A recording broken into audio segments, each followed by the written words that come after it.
Now we're live. What's going on, everybody? We've been having some problems in the background, but we're getting them worked out. Technical difficulties. Yep. So we got to scream, hey, Blab Bud, what's going on? Mr. J, Blackbird. Got Jerry from Moreno Morphs with us tonight. How's it going? How's everybody's day going so far? We're waiting on Justin. So far, so good. Yep, we're waiting on Justin. He's having a little difficulty too. So, Scales Exotics, what's up? What is up, Scales Exotics? How you doing tonight?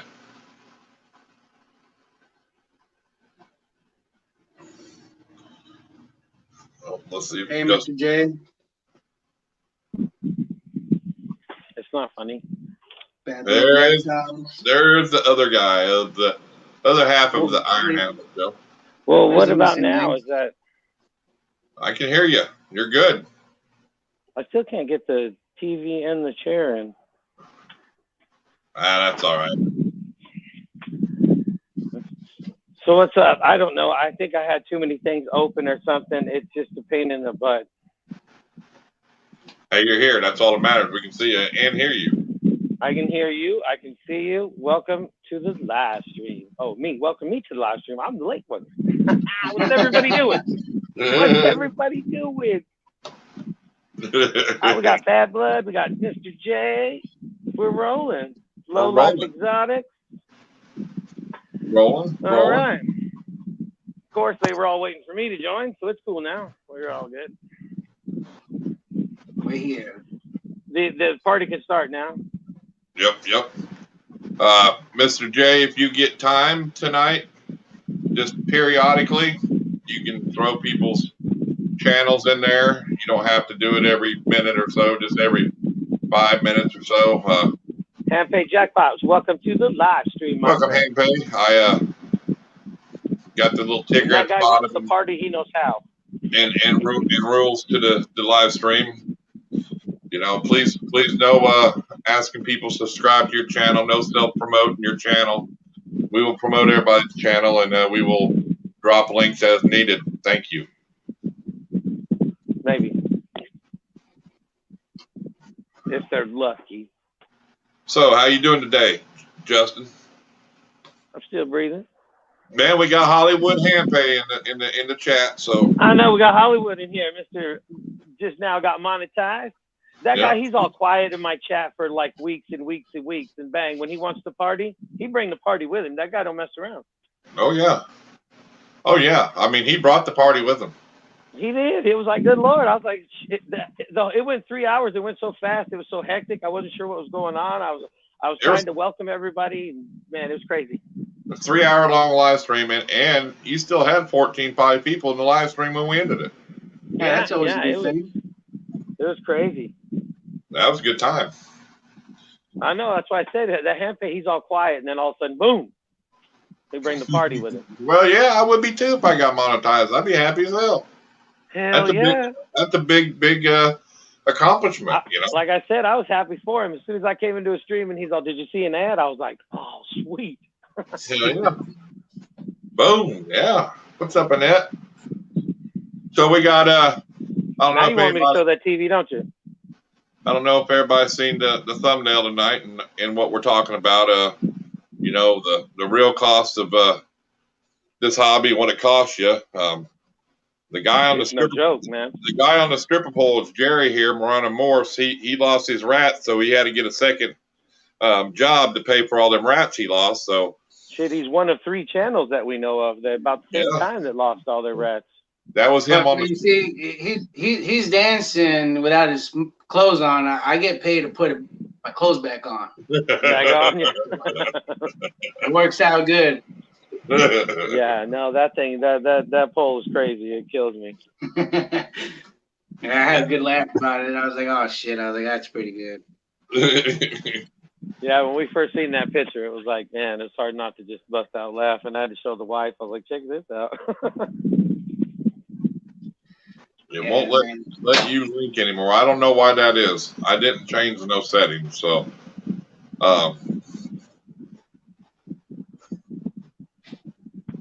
Well, it looks like you're doing all right. He's doing good. Yep. We'll just keep him at a minimum about every, couple minutes. Yeah, just let a couple comments go by, and then you can drop one and stuff. So, yeah, I need to.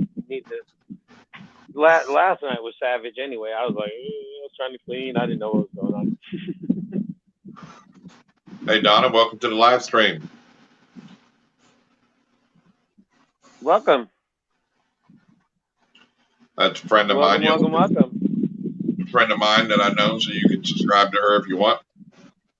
Right on. She's just in here to, I think, pretty much watch, but doesn't hurt, does it? Thank you, Tiffany. Tiffany, welcome. Welcome to the live. Just remember, Tiffany, who loves you? Who loves you, baby? Remember who loves you? Yeah. Yeah, I seen that Moreno, man. I seen that miss on that. They got the tub good on that one. That was good on that last video. Yeah, I was like, that was crazy.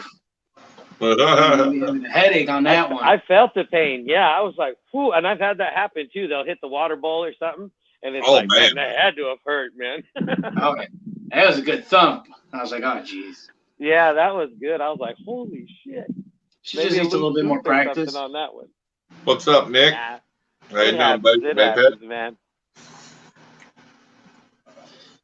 Apex, welcome. What's up, Nick? Yeah, I was watching Tiffany's video yesterday where she hit that progressive jackpot. She did good on that one. Yeah, that shit, man. I watched a couple of videos last night in some of the jackpot channels or whatever, and it's like, yeah, those like they show right up at the bonus, and it's like, so you're already excited, and it's like, lets it all go. Oh yeah. Half the time, I don't even know what's going on, but at the end, they tell you how much it is and stuff. It's pretty fun. Yeah, they're good. They're good channels to watch. That hand pay, he was at the casino, I bet, till about 10 minutes before he got on the show. He might have been at the casino while he was on the show. Yeah, because I was watching him all the way. I had to quit watching right before to get ready and stuff. But yeah, he was rolling them out all the way up until I left. Heck yeah. But welcome everybody to the stream. Let's hear the disaster story. No, I'm just kidding. He's all like, it was quite a story, man. It was a pretty big shock. Oh yeah, it's brutal, man. It's like I couldn't even imagine. Just losing the animals is one thing, but then having to just like go out and buy some rodents to get through, that's where it's going to suck. Because I know in my town, like a little mouse is going to cost you $5-6. Oh, so a rat's like $10-12. It's like $10 ready to breed.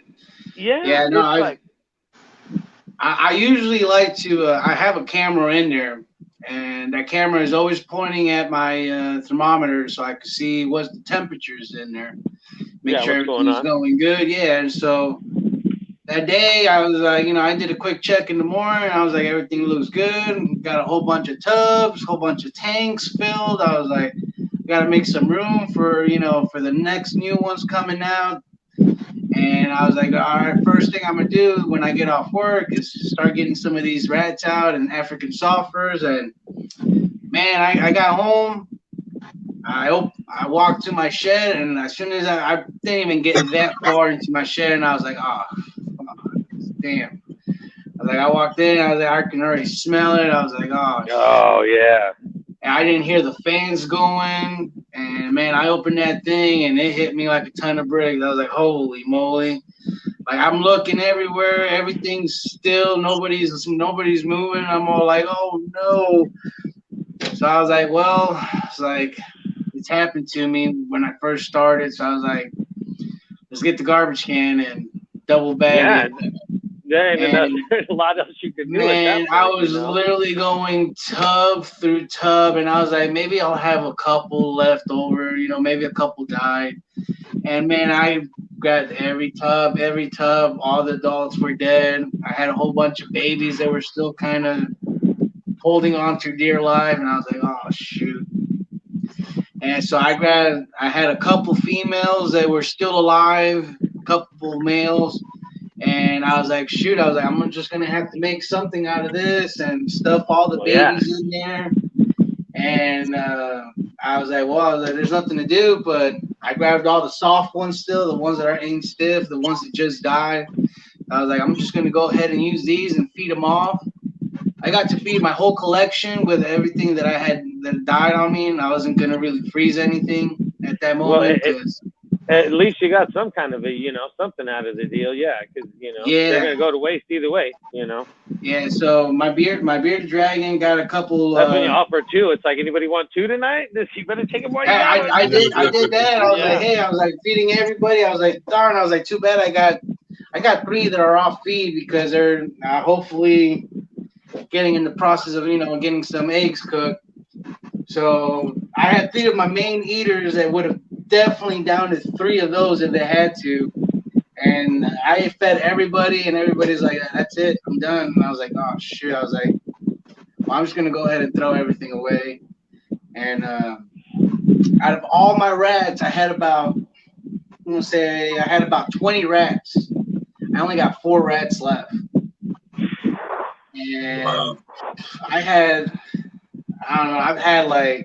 about 300 African softers they were breeding, down to like good 10 of them. Oh, damn! And I was like, oh man, I was devastated. I ain't gonna lie, I was about to hit depressed mode, and I was like, you know what? I took a sip of my beer, and I was like, all right. I was like, well, let's keep on moving. Yeah, and, I was thankful I had a whole bunch of escapees. They escaped from their tubs, and they were on the floor. Since the heat rises, everything in my rack died, and the ones that were hitting underneath, like all like paper and the other racks tubs. And stuff. Yeah, I was able to salvage some of those, and like right now, lately, I've been feeding some of those extra males that are in that bunch that I caught in there. So right now, I might have.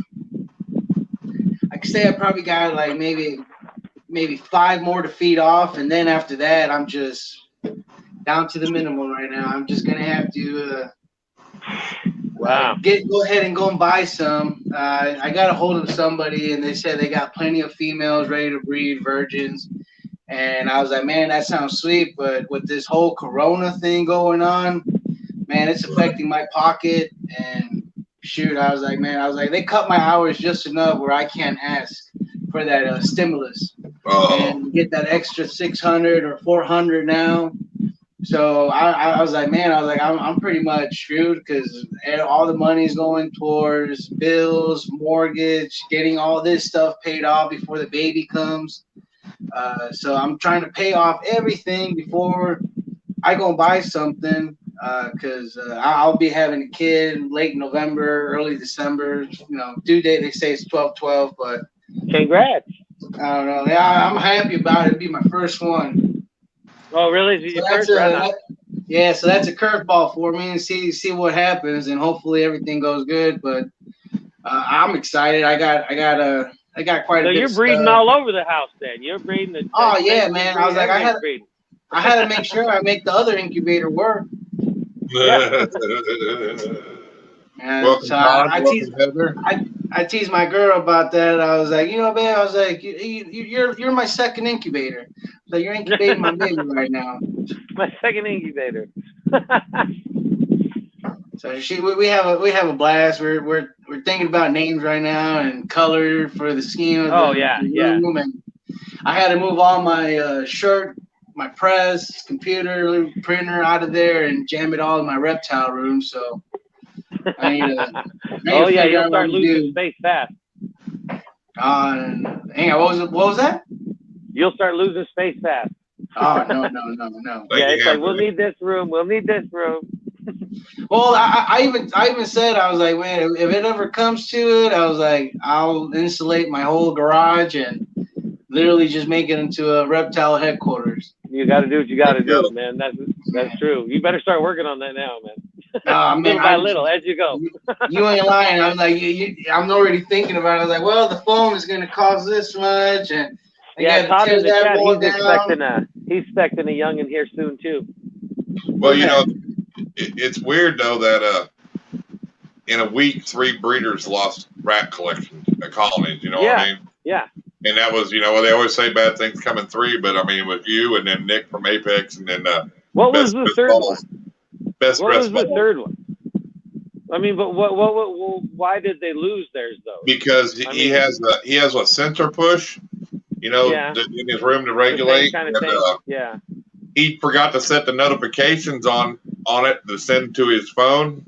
His AC went out. Right, he got 130 degrees in his room, killed off his thing.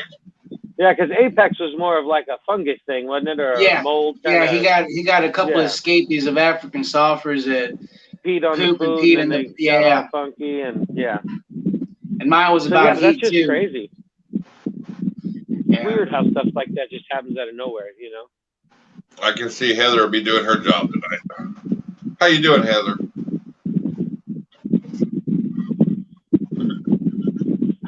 I see she joined the chat.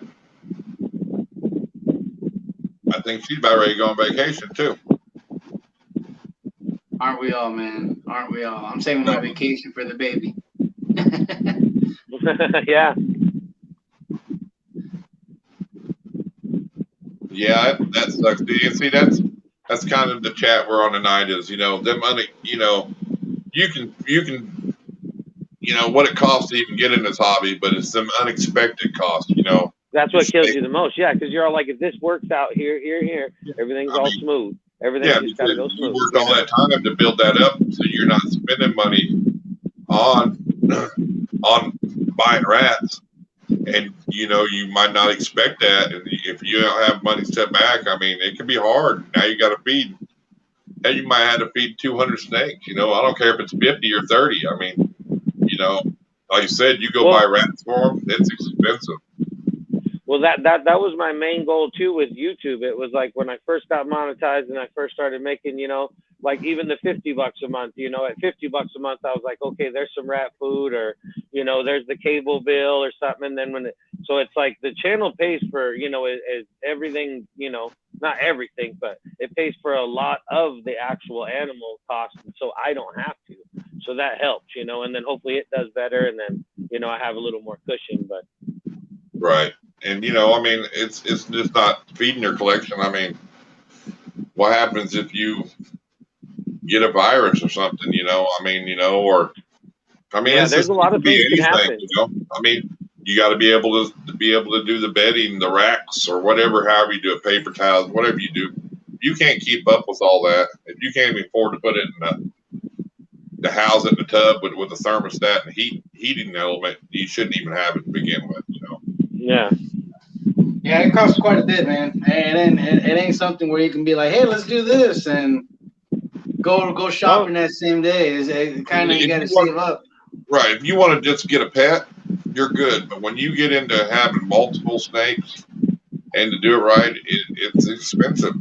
It's a cost. I mean, just look behind him. Yeah. It's not cheap, man. I mean, the rack alone, isn't cheap. I mean, I know what that rack probably costs. It's not cheap. Shh. I know. It's probably $300, right? But I mean, you want to put this section only? Yeah, it's about $300. But that's if you get free shipping. It's you got to pay for shipping. It's not cheap, dude. That's like I think it's like $500 of shipping. Yeah, it's $500-600. Yeah. I know some places it's $1,000. Depending on where you live, you know what I mean? Mm-hmm. But if you figure you're going from California all the way to the East Coast, you know what I mean? Yeah, no, like, if you like, for example, for me, I'm in Texas. If I would drive to California and back in the truck and with my rack, it would have been $300 or so. Take, about $300 for me, gas there and gas back. So I'll pay an extra $200 just to have it shipped straight to my door, Yeah, but it saves me time, especially I don't got the time to just walk off or, You know, I had rats at the moment, and I wasn't gonna. Yeah, I can't leave anything unattended. That's the bad thing. You know, that's what a lot of people don't understand is that we devote our time that we have to breeding our snakes and rats to feed our snakes, and you know, maintaining everything, making sure we have the food, the bedding, enough water, and you know, keeping it clean. So it takes a lot of time. Like literally, I literally used to go to my shed every day just to water and feed, and every third day have to clean. So it's no day off. It's no day off. It's not an easy task unless you enjoy it. And when I used to go to my shed and clean, I used to enjoy it because I was like, man, at first I hated it. I ain't gonna lie. Right. Then I'm picking everything out. I'm like, oh, hey, I was like, I'm gonna be able to feed her again, feed him, and feed her again, and get my males up to size, feed my bearded, my bearded dragon. So like my bearded dragon ate a whole bunch of pinkies and hoppers. So she got the good life for a bit, maybe until later on. Right. But I mean, yeah, I mean, you're right. I mean, it ain't like we can just say we're going to take off for a week, you know. I mean, if you don't have we got to pay somebody to be here to do it. Well, you got to have somebody you're reliable on, you know what I mean? Yeah, you trust that person. Because if not, I've heard horrors. I know people that left their stuff in charge for 3-4 days and come home and completely destroyed dead animals, had parties in their house, just like,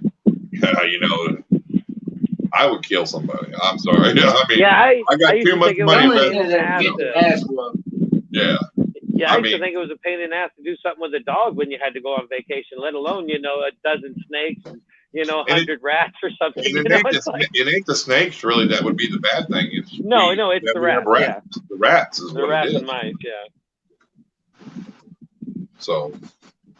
Oh yeah, if you're gonna get a leak, it's when you're gone, Oh yeah, and that always happens. Hey, I've done that where I'm all like, hey babe, let's go on a little vacation. I'm just gonna top off the water and fill everything up, overflow the food. Like, let's go for 2-3 days.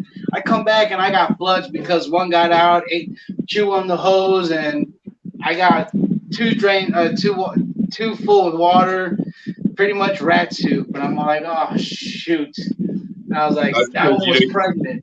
You ain't got that Freedom Breeder rat rack that's got them water line covers, do you? Man, I'm telling you, man. Hey, man, those things are expensive. It's almost like buying another snake rack. I ain't gonna lie. Hey, and I was on Craig or Marketplace the other day on Facebook, and there's a guy in Texas that's got plenty of them for sale. He's got brand new ones for sale in Texas right now. You could probably go to the rat rack. You could probably buy one and go to a sheet metal place and get somebody to bend them for you. No problem. They're Freedom Breeders. He's got the big drawer pullouts and everything, dude. They're Freedom Breeder rat tubs. In Texas? Yeah, I find a link. I'll send it to you. All right, yeah, because if I can buy one, I might be able to get one in there. I might be able to get one in there. What's up, Hubert? Yeah. But yeah, I did see a posting for it. I'm like, damn, that ain't bad, but he had lots of them too, dude.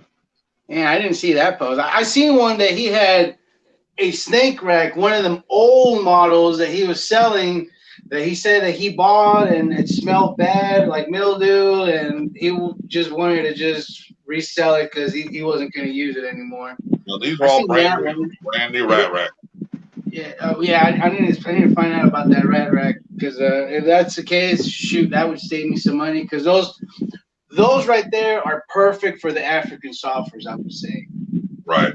That's something that I would probably be interested in. Yeah, he's got a couple different styles, I think, too, but I've seen quite a few of them there, so.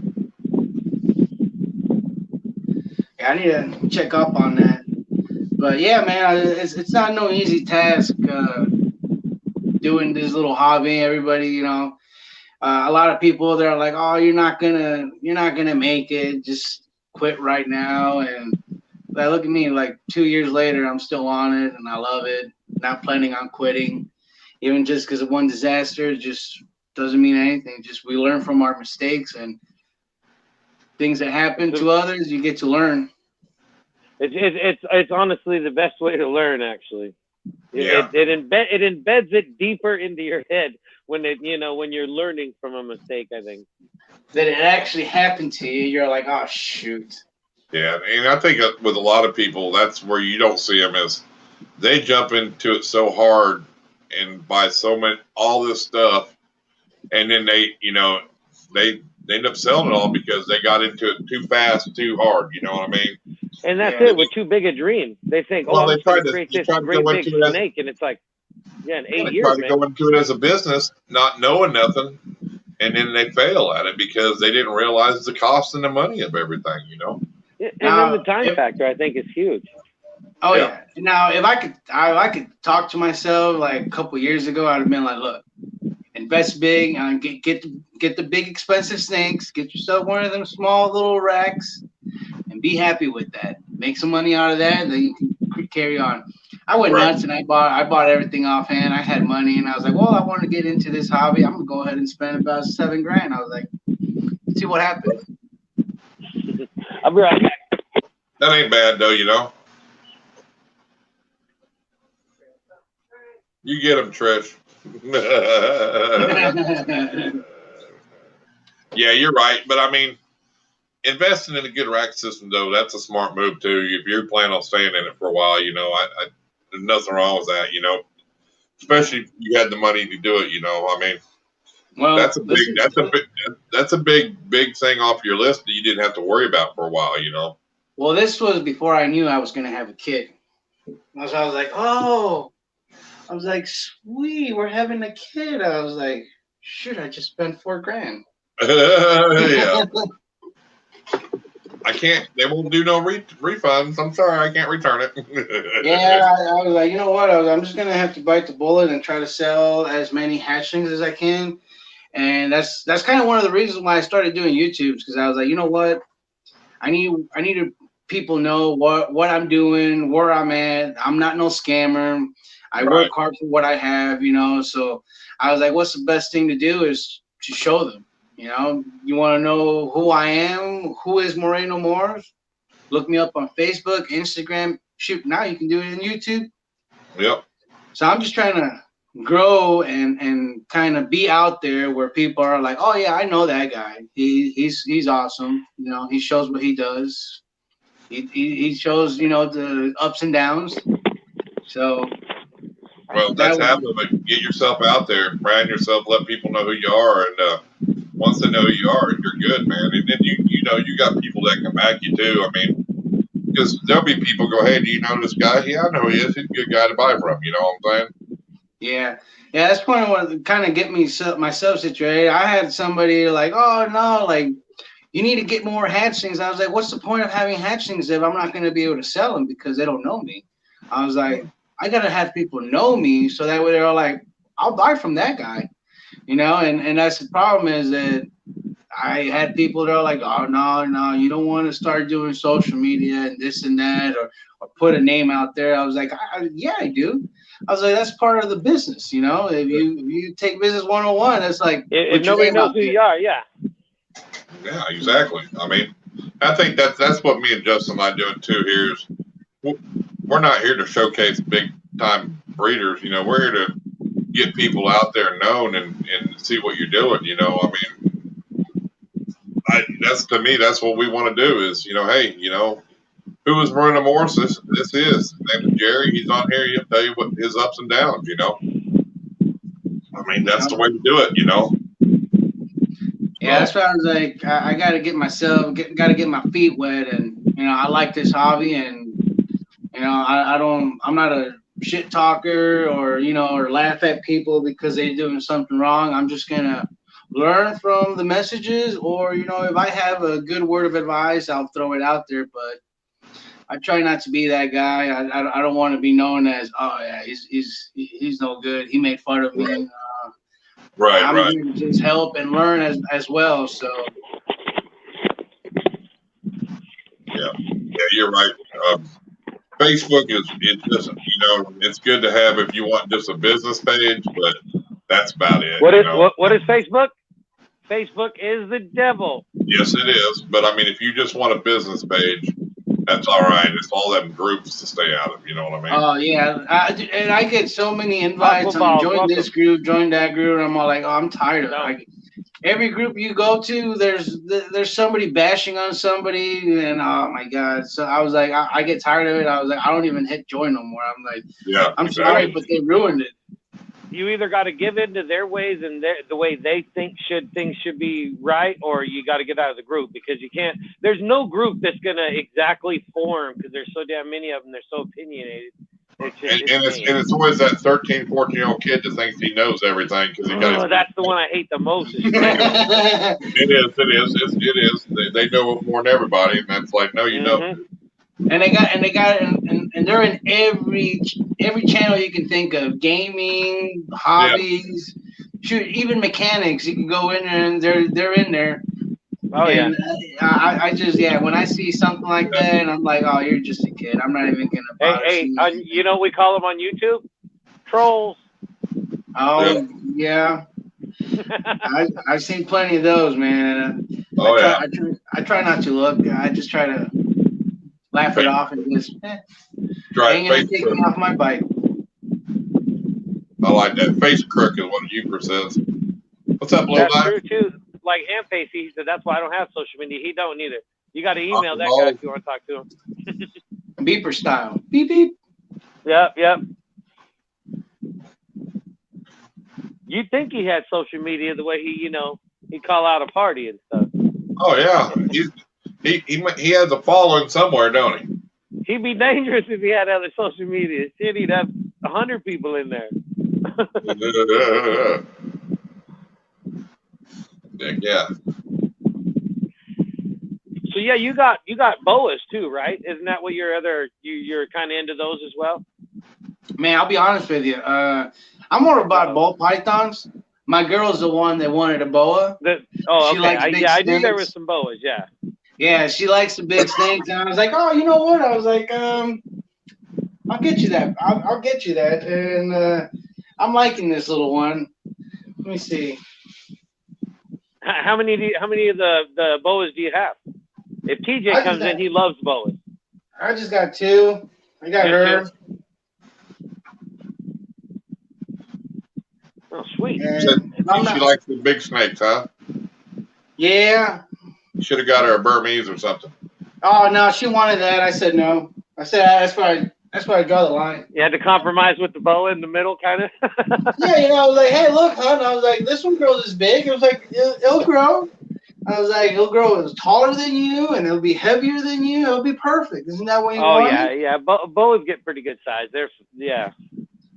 Yeah, so I got her, and I got the little male.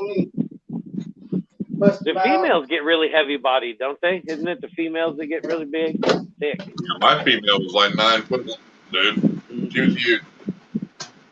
Now this guy's a little spicy over here.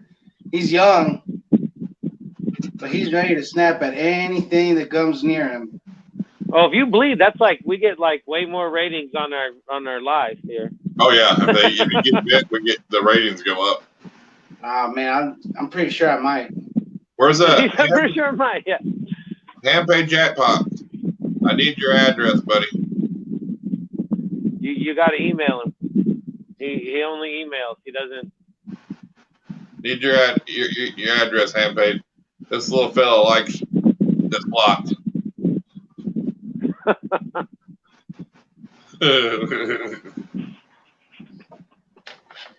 Yeah. If Handpay even got wind of us, any YouTuber that he knows on here was anywhere near him, he'd be out. Oh yeah. So one of them guys got a reptile. Handpay goes, I'll bring in 20 more people if you don't ship me a snake. Yeah. He don't even like you holding them up. Nope. Yeah, not but I think they're gonna grow on him though. No, Mr. J, actually, anaconda is the heaviest body snake.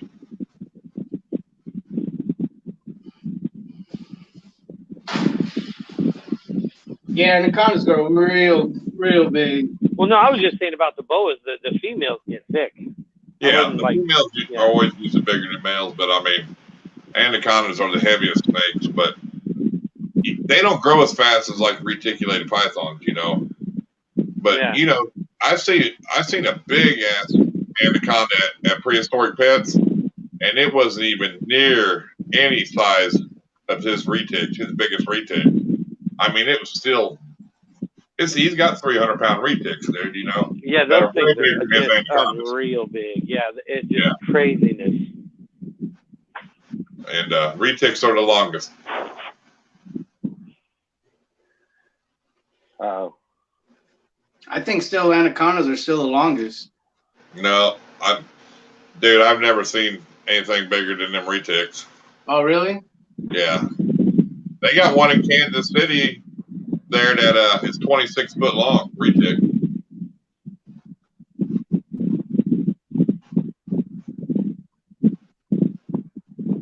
All right, Uber, thanks for stopping in, buddy. I almost thought I lost the audio. Everything went silent there for a minute. I was like, well, did I lose everybody? Oh no, I was reading the messages. I'm trying to do two things. I was like, oh. There's the man in the back. Should have had like 3 sevens hitting there or something, huh? Well, I did for the one that I made him. That sign that was in the live, that was on the banner in the live, it's got the 3 sevens on it. Welcome, Will. That's his actual logo. Yeah, I know.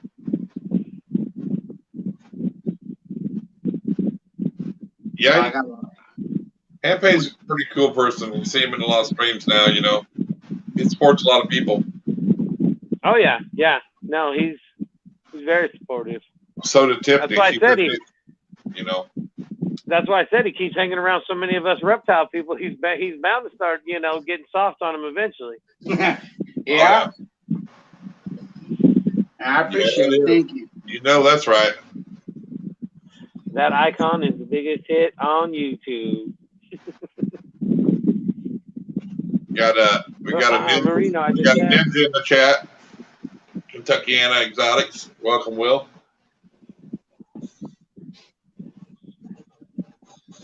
Tiffany said that she checked out your channel, Moreno, and to keep it up and all that. I'm sure you've seen it. I appreciate it. I'm used to him. He never reads the chat, so I always have to. So. Man, I just think I just read it in my head, and I'm all like, "Oh man, cool, thanks." And I just you got to remember to answer the people. Yeah, you got to remember to answer them. Though. Well, I don't know. Justin's kind of like my Trish. Well, you see, I answered. I just never read their message, so they don't even know I'm thanking them. Well, because you got that chat, you got everything open so much, and it pops through there. You see it more. You know what I mean? Yeah. Well, I got all kind of crap open.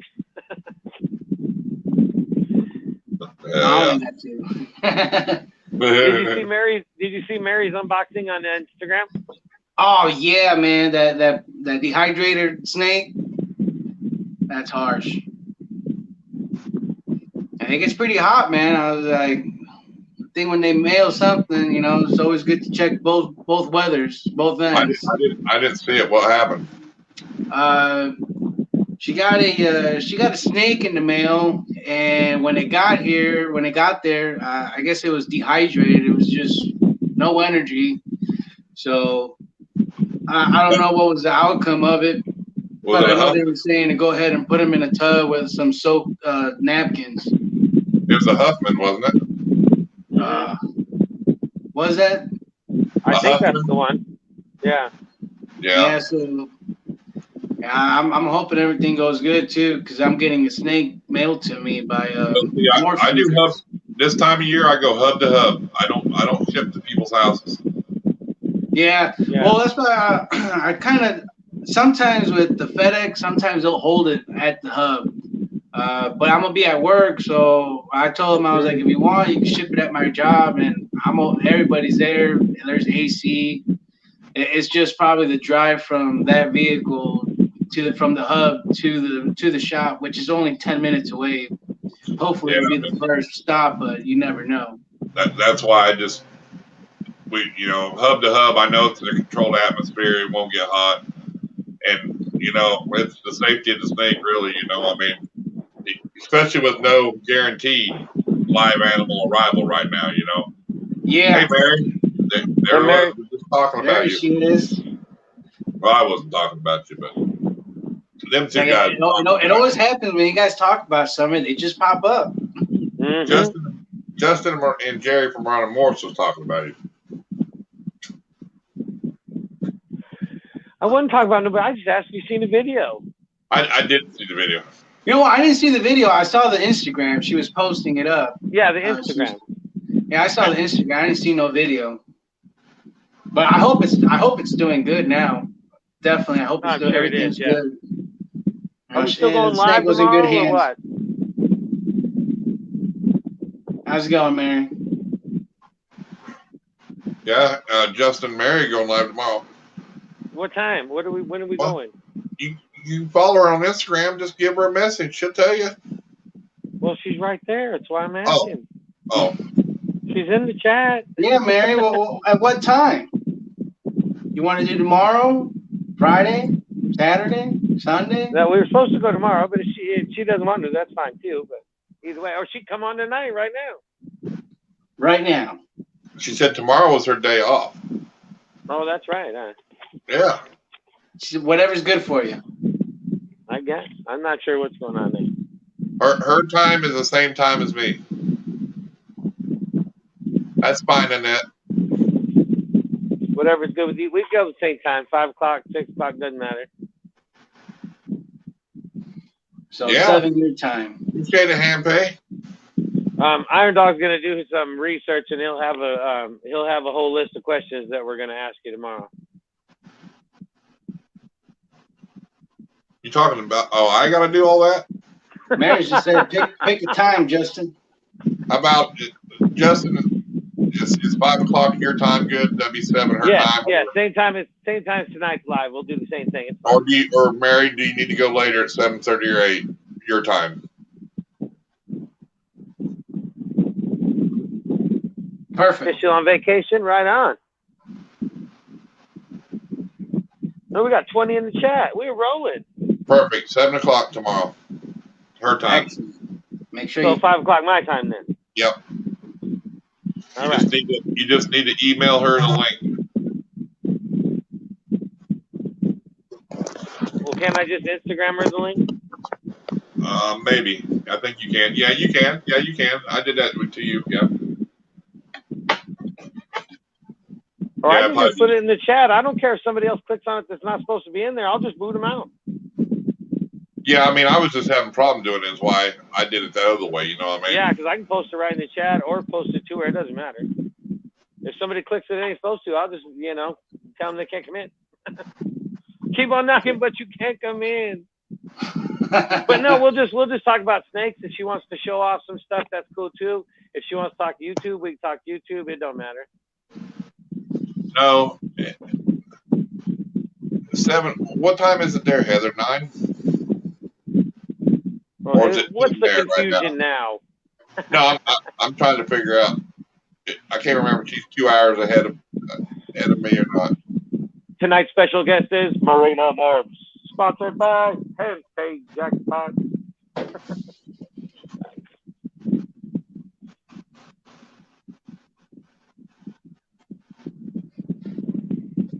Yeah, so what you guys going on for ball pythons? What you guys breeding this year? This coming season, I only have 2 females. I have a Firefly and a Super Pastel. You're only an hour ahead of me, Heather, because it's 7:51 here, so it'd be 8 o'clock your time.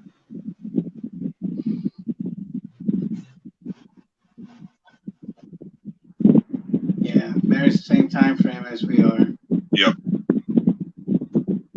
She's from Texas too. So I'm from Texas. Yeah. She my neighbor. So have you met Mary then before? Man, I'll be honest with you. I have a bad memory that I probably have. I probably would met her in person, but I don't remember. I don't recall. Have you been to the Arlington show? I've been to the Arlington show. I've been to the Arlington, both of them, Longview, Oklahoma. I just haven't gone down south in Texas, so I got you. I'll need to see a picture of her to be like, I know that lady. I know that. Because I can say names and I just names. She'll be on tomorrow night, or she was on one of we got her stream on his channel where she's in too. No. She says we haven't met. We haven't met, but we eventually will. Blackbird TV says, I'm thinking of breeding in a couple months. Do you have an incubator? Do you have all the necessary? I mean, do you have a female that's ready to breed in a couple months? He just barely got. Isn't it a male that he got? Well, I don't know if they got anything else. I mean, I'm just saying that. Well, yeah, but wasn't it a male, the yellow belly? Yeah. So Mary just said she'll be there at the next Arlington show. Are you going to be vending, or are you just going to be checking it out? Maybe we can do a little meetup there. You just look for a cowboy hat with braided skins on it. Yeah, snake skin on it. That'll be very easy to spot. We're in Texas, though. Well, yeah, that's true, though. Right. I'm just saying, Blackberry, it takes a lot to get into breeding if you're not ready and have all the incubator. And you got to look for signs. The thermostat to keep it at control. You got to get the stuff for the egg box and everything in the egg box. Yeah, there's people that'll get their incubators ready and let it run for 2 months before they even think about putting eggs in it, let alone Mine does easily. That's what I have right now. I got mine started just in case. If she decides to drop some eggs on September the 2nd, it's ready to go. Mine hasn't shut off since my last clutch. It'll probably just keep running. I'll just keep leaving it run. You know what I mean? I ain't gonna lie. I mean, my thing's been running for like 5 months already. Yeah, I mean, it was running for 5 months because I had everything full, and I had barely got the boa, and I had some snakes that I didn't want near my other snakes, so I just threw them in my incubator. So it's been awesome since then. Congrats, Scales, on your first clutch. That was awesome. Right on. Sunday? Yeah. Sweet. That's awesome. Yeah, man, I can't wait to hear that. It takes a lot to, see the signs and know what you're doing, and everything to breed snakes. I mean, and knowing when to put them in and how long and take them out. And just because they freaked out with a little anole egg, let alone a snake egg. Well, yeah, I mean, just because they lock one time don't mean you're going to have snakes. I mean, you don't. You gotta find that right sweet time. It could just take one time too, though. You know what I mean? But it's not easy as two dogs. You know what I mean? Yeah. You don't just slap together, and when you got to hose them off, it ain't over. Yeah, I mean, if that was a fact, then I'd have all kinds of eggs. I got a couple of them too. That's why with the 2 females I have, if I get one of them to lay, I'll be lucky. But hopefully, she is always mad. Yeah, is that beard black? Yeah, whenever I pick mine up, they go jet black. I'm like, yeah, they don't like me. Ah, that's funny. Yeah, no, I used to have one, and man, that sucker used to just like being out and about and just hang on tight. Used to go to Walmart with them. Now they did this whole banning of pets and stuff like that. I don't even want to risk it. Yeah, that's weird. All right, Annette. Thank you. Because he put it up there to showcase you for tomorrow night, just to let people know. Yeah, she's like, just seen you had the deal on there. He's a fancy pants. He can do all that over there on that screen. Actually, I have a. See, here we go. I have a thumbnail ready for. I haven't posted it yet, but.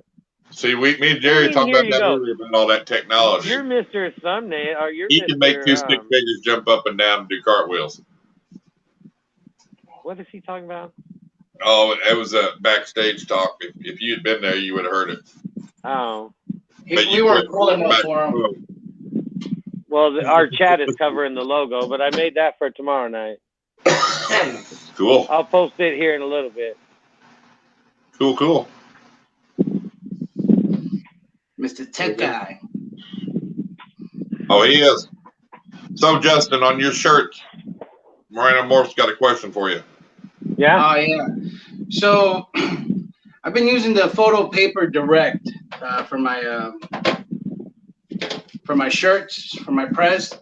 And, man, I've been having some issues with it. My logo is fading after the first wash, or sometimes it starts peeling like it wasn't pressed on for that long. So I don't know. And that's the actual like printed colored vinyl stuff. Hang on. Is it like do you have like a colored logo that you're putting on there? Yeah. Oh, see, mine is just like straight one color vinyl that I use. I've never used actually like the printed where you print it out and then cut it out.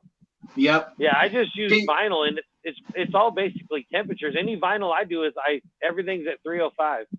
Yeah, you see, because I did do vinyl for a short term, but I was having issues with my vinyl cutter, so I just sent it back, and I was like, I'm not gonna deal with it.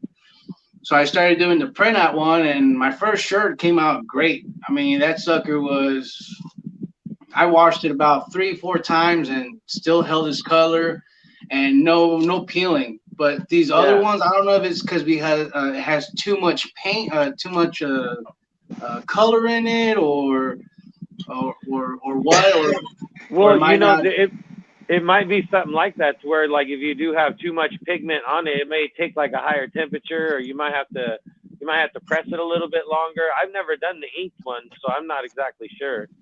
Yeah, because I did try to kick up the heat up, and it burned right through. Like the white turned dark, and I was like, oh, geez.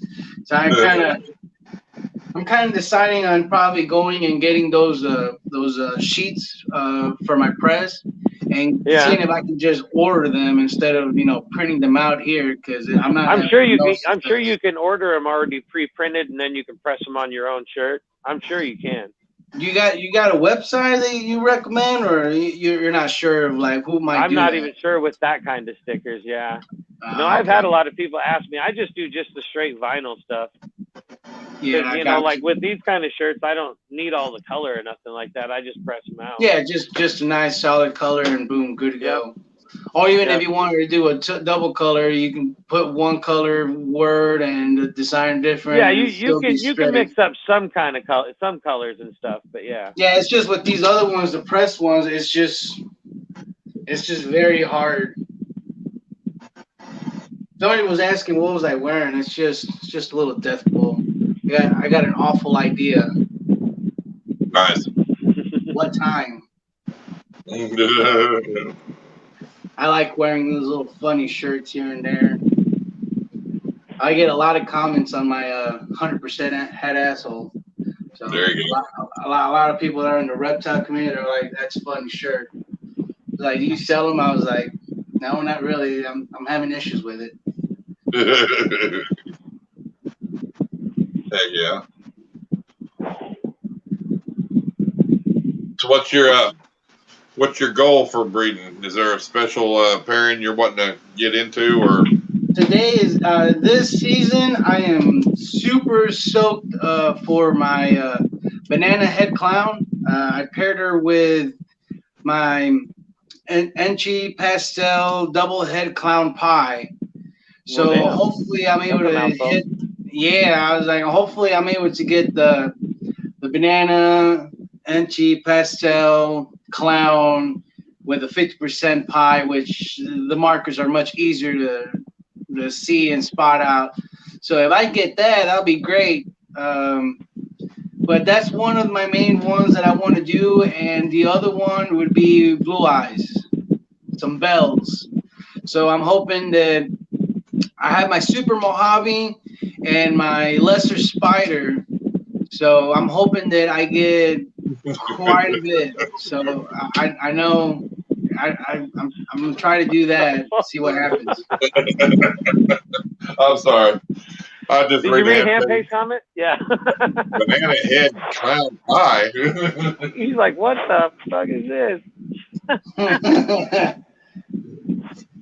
Those are the genes that are in the snake, Handpace. Yes. So it'll be a visual clown head pie. Well, you know how we were talking earlier about how to get your name out in the public and all that in the community? Yeah, if you send a really cool clown to My Animal House, that will help your popularity. Yes. Yeah, I mean. Just saying. Hang on. Did you say what? He's going to say what? I was just giving you a bad time, man. It's all right. Oh, man. I like that. I was like, I can't really hear that well. No, I was saying, you know how we were talking about earlier, how how to get your name out into the community and stuff. Yeah. I said if you sent a really cool pie to My Animal House, that would help you get your name out. Oh man, yeah. You know what? I got a big list of people that want that. I was like, I'll see what I can do. Yeah, but see, we would be promoting that snake for you on the channel, and that would get you, See, that's what I would have to mention your name all the time and good stuff. Hey, sometimes you got to give a little bit to receive a lot more. So right, Jerry. And we're just doing it to help you, buddy. It has nothing to do with It's all in the interest of the snakes. Oh yeah, definitely. I'm pretty sure they'll have a good home. Yeah. Every stray meeting. See me every Tuesday. Clean them up every Tuesday. This is Moreno Morphs right here. This is it. This is what he produced. Look at it. This is what he got now. I mean, yeah. That's one of the main ones I want, and I do have a leopard that I did the unboxing from David from Constriction Addiction. Oh, right on. So he never got to pair her with anything this year. So I'm hoping that she hasn't ovulated, and I could probably catch that and stick my double head, because I had a head banana clown. But I got rid of them. I figured I was like, I don't need too many copies of heads. So I'm just using my main male, the Enchi Pastel double head clown pie. So maybe I can hopefully get at least 50% of the head pie in there. That'd be awesome. For sure. So that's pretty much like my main breeder, and hopefully if I end up getting some nice visuals, I have a send one to My Animal House. Oh yeah, I got you. I'll send you a good normal. And I got my banana etchy sugar pastel, and I'm trying to see if I can hopefully hit a double recessive and maybe grow her out and hopefully pair him to that, so I can have some double heads on whatever he produces with the other one. Another one would be a Firefly. Firefly is a double head. So I'm trying to see if I can get some visuals out of her. Welcome, TJ. Welcome, TJ. Right now, my normal double head is pretty much on winning with the weight. She's already at 1,000 grams, and hopefully I can get her ready by October. I hear you, Will. Heck yeah. So she's normal, but man, she's got nice light color on her. So nice little track marks. Yes.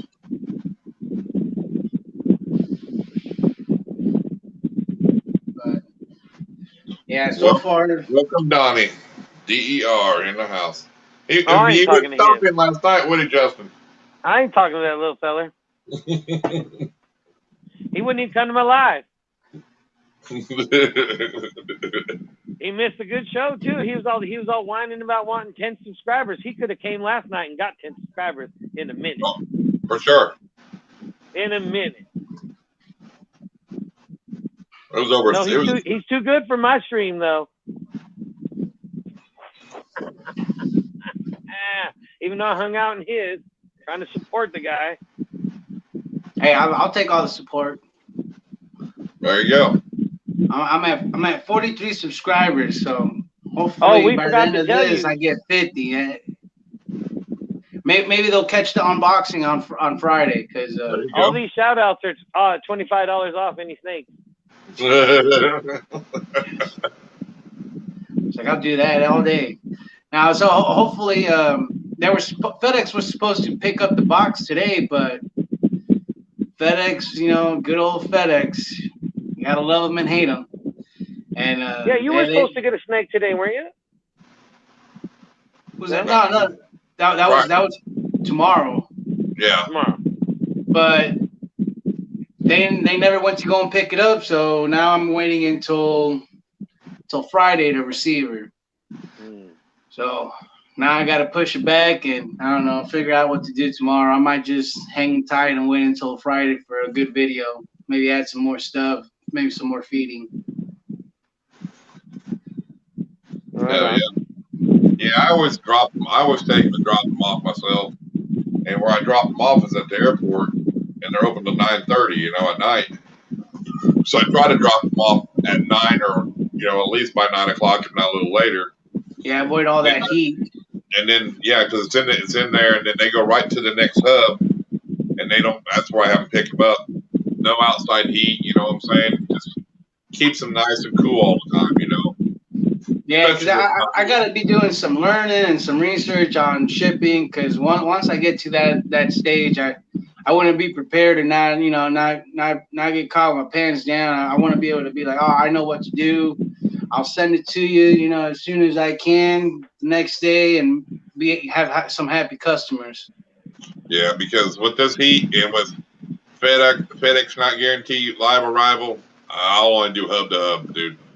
Yeah, and some people don't really want to ship out until they have their guarantee back up. So it's understood because I don't want to have a dead snake come to my doorstep. So. I mean, who knows how long that'll be, though? You know what I'm saying? Yeah. So, I mean, all in all, it's been pretty good with you know what? I'm pretty sure when it's going to end, once elections are done and over with, it'll kick back on. Yeah, you're probably about right on that, too. I've made that same statement myself. Yeah.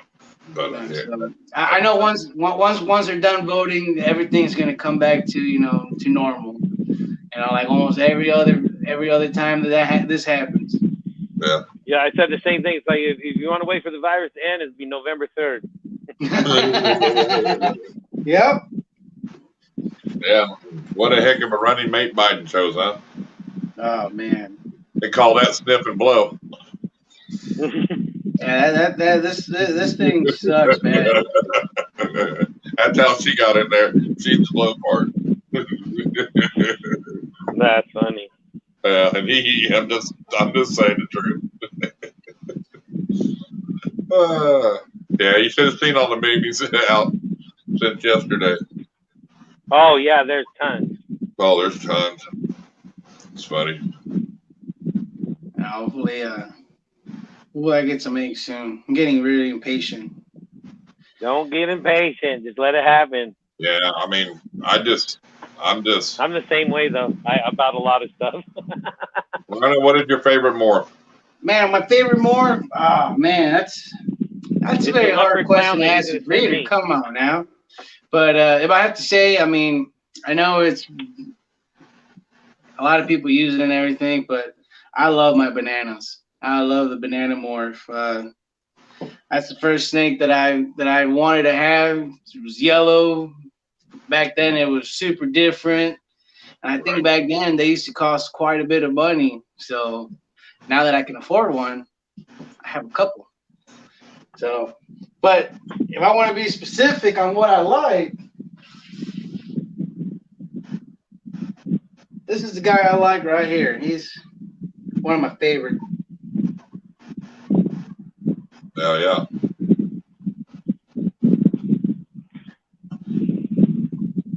This is one of my favorite snakes I have here. Nice. Oh, I just got notified. I got 44 people now. That's what's up. Well, yeah, look at you. Is he rolling? How many bananas you have? I just got 2. I got my female head clown, and I got this guy right here. So hopefully by what was that? September, October, November. So hopefully by December I might have some more. Cool. And I know for a fact that I'm at least trying to keep a female or a male. So hopefully I get that and turn around and put it back to mama and try to catch that super with everything in there. Hell yeah. And she's a female maker. So that's always good. Justin hates the pies. I don't hate the pies. That's what it says in the chat. They're full of shit. Is that Donnie talking trash? I knew it was that Donnie talking trash. I was just gonna hook him up too. I've been trying to get his logo hooked up here to put him on the screen. Now I don't think I'm gonna. I guess you I was gonna charge him $25, but I was gonna put it on there.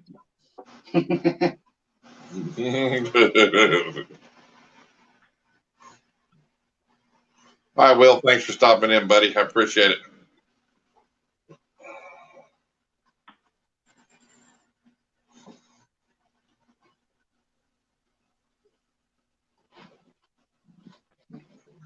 What's your favorite morph? Since I'm gonna turn this around back at you. Who, me? Yeah, Yes, you. both of you. Both of you? No. Clown's mine, probably. I'd have to say. We talked about this the other night. Yeah, anything clown's cool. Cow Not them retic. all, though. Yeah, he's a retic.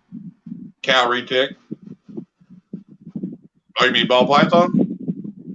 Man, I really like the leopard gene. I always have. I like leopard. I think it goes good with everything. Dude, you know, I like leopard. I mean, I know pies and everything else, but I mean, leopard goes good with everything, dude. Yeah, I was going to morph market. See, leopard clown is awesome. Oh yeah, yeah. That's what I'm trying to see if I hit this year. If I hit it, I'll be great. Right. But I'll probably won't see it until next year. But yeah, my dream animal's a cow, and I'm going to produce it in 2 years. In 2 years. 2 years, I'll be making cows. He'll be making cows. And already have people on a waiting list for them too already.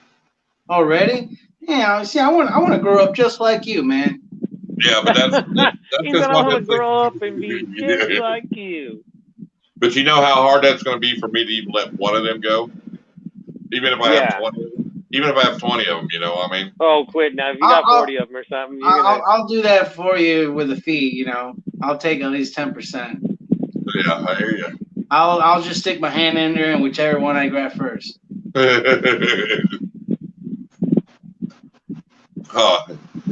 Yeah, I can't believe your favorite would be a sunset,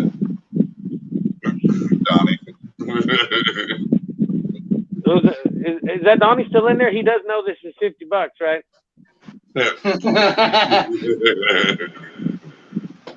And then 25 hey, man, from the other sunsets are night. kind of expensive. From the other night, there's $25, so that's 75 off of my new snake.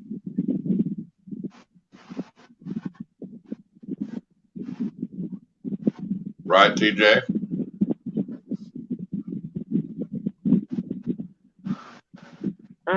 Like, Hampay's got a question. Yeah. Well, I mean, a lot of people run giveaways.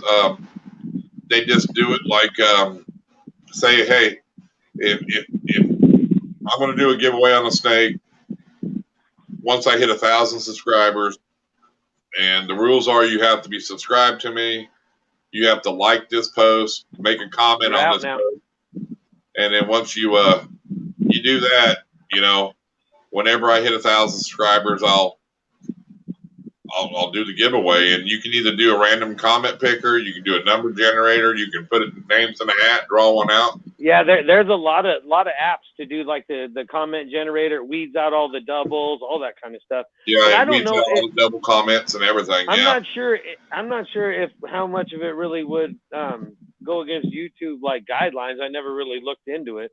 I see people doing it all the time. Even with people with thousands upon thousands of subscribers, 50, 100,000, 40, giving snakes away. So there's really not a guideline, I don't think, as far as YouTube. So what do you guys take on that? Like, what's your guys' opinion on that? On what? On snake giveaways? Snake giveaways at a certain number of subscribers. Like, what do you guys think about that? I think that it's okay. I think if you're at a certain number, like maybe if you want to hit 1,000 or above, but I think that it's also got to be in there where if it was me doing it, whoever the winner is, you're gonna come on this live stream with me, and you're gonna show me your setup. You know what I mean? You can give me a picture of anybody's setup. You're going to show me on live stream your setup, and you can take care of this snake. If not, I'm not giving it to you. That's the worst part, yeah, because that's a good one. You're I never sure where it's going to go. But my theory is, I think I would rather see more people doing giveaways for like maybe a thermostat, say, like a Herpestat 1, a VE100, heat tape, stuff that's going to help somebody with their husbandry. You know what I mean? Yes. Did you see what Hampe said? Huh? Yeah, it says you got to like post some kind of a contract in the description. I've never seen anybody do that. Nope, I've never have. In fact, Hampe, if you go back, me and Rob from KY Constrictors did a giveaway of 500 subscribers, and we never did that. And we never had. I think they tell you that to where then if there's any discrepancy, if somebody like tries to complain to YouTube about, hey, this guy didn't give me this and stuff, YouTube can say, well, he's supposed to put this in here and it's on him and blah, blah, blah. So right. I'm sure that, that's just their way of saying it's on the YouTuber, not them. Right. Because we gave away 2 $50 gift cards and then a box of like heat tape and heat gun and stuff like that, snake hook.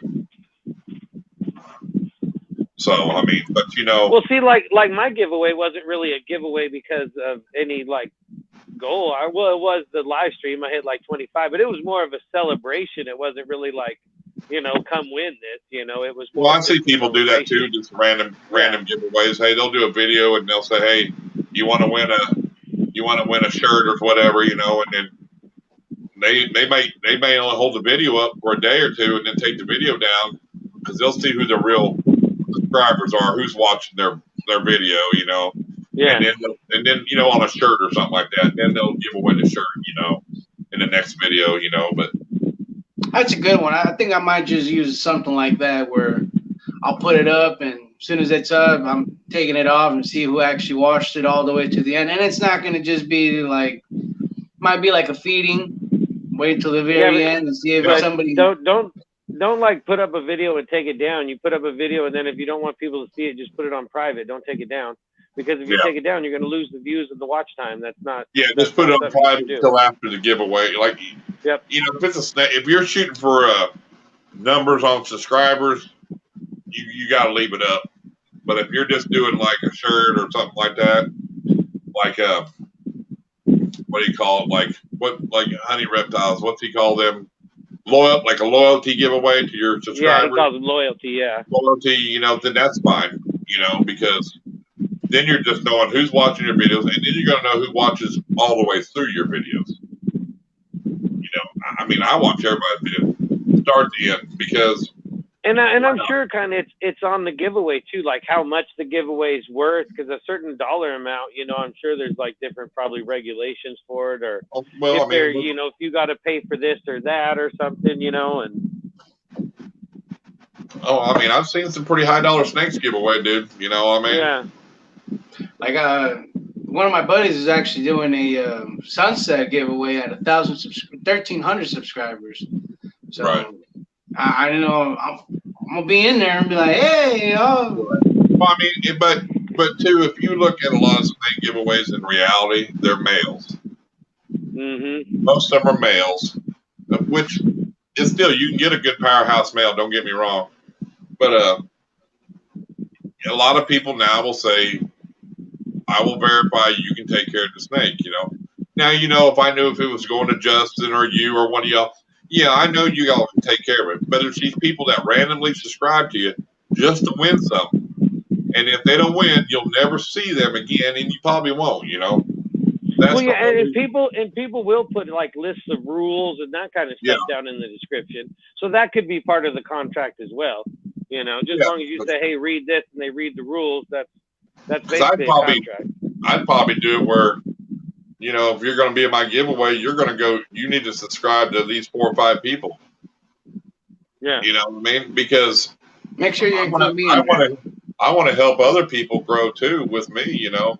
So well, I know I've seen a lot of people like that too, and they'll make them turn off there because a lot of people will hide the fact that, you know, you can hide it if it doesn't show you that you've joined somebody's channel, and they'll make it to where you have to open that up to where it shows that you're in there in order to be able to win. You know, that there's people, everybody's got a little bit different tweak to things. There's a lot of little things I didn't know about. Yeah, because you know, you need to know, because I mean, and I've seen people's name called out on a nice snake, and the guy got 3 or 4 fake accounts saying this was them, you know, knowing it wasn't. You know what I mean? But you know your subscribers, your true subscribers, are going to be the ones that are going to be in there and they're going to support you, and they're going to be hopefully the one that wins. Yeah, you know, I'd be really nervous about doing a live animal. I probably would. Like doing the T-shirts, I don't care. You know, somebody says, well, I didn't get my T-shirt, it's whatever. I'll send them another one if they still whine. It's on them. I don't really care. You know, yeah, but a live animal, if they give my video a thumbs down, I don't care. But a snake is different, you know. Yeah, to me, I've never entered a live animal giveaway. I can't say I've never entered one either, but I got one for free. How about Justin? Yeah, I've never entered a live animal giveaway. He won like 8 snakes last year. Oh, jeez. He won the one from Freedom Breeder even.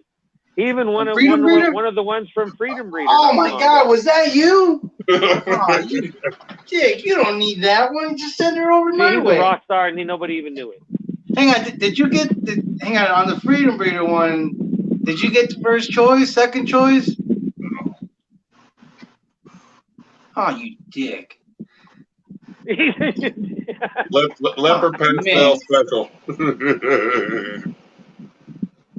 Man, I was watching it. I was like, oh man, he's doing what? I was like, I need to make sure I try to get one of those. Oh yeah, 3 or 4 away, I think. Yeah, he gave 4 away. Weren't those the ones that were the special by the mom? Yeah, on the Cocoa Block. Yeah. Yeah, he had they were like special, and like he had banana and there was like 6 or 7 of them. Yeah. Leopard pastel special. Yeah, so I was looking at that. I was like, oh man, that'd be sweet. I was like, I don't have special in my collection. I was like, I can go for that. Yeah, I didn't either. Before that, you do. I think I got 6 or 7 snakes I won last year. I got one that's 6, 7, 8 or 9. Yeah, I haven't even somewhere around in there. A $250 credit right now through Best Dressed Balls I haven't used yet. Oh, whatever you want to give me, I'm not. But actually, you know, I went on there. Yeah, he lost his rats, dude, and I messaged him. And I told him, hey, dude, you know I won $250 from you. Hey, if you need that money to help you with your rats, I'll let you keep that shit. I told him, keep that shit. You keep that $250 and you get your rat collection back up. And he goes, man, I appreciate you.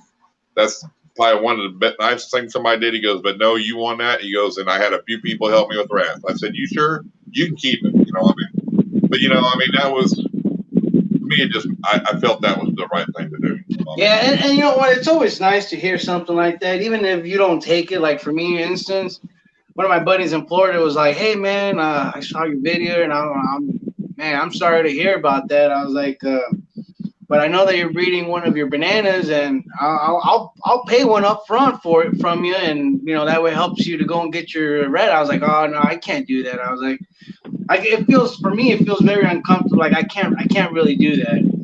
I'll have to. If you give me money, I'm giving something in return. If I don't have the money, like I tell people that are begging for money, if you don't have the money, then you shouldn't be in it.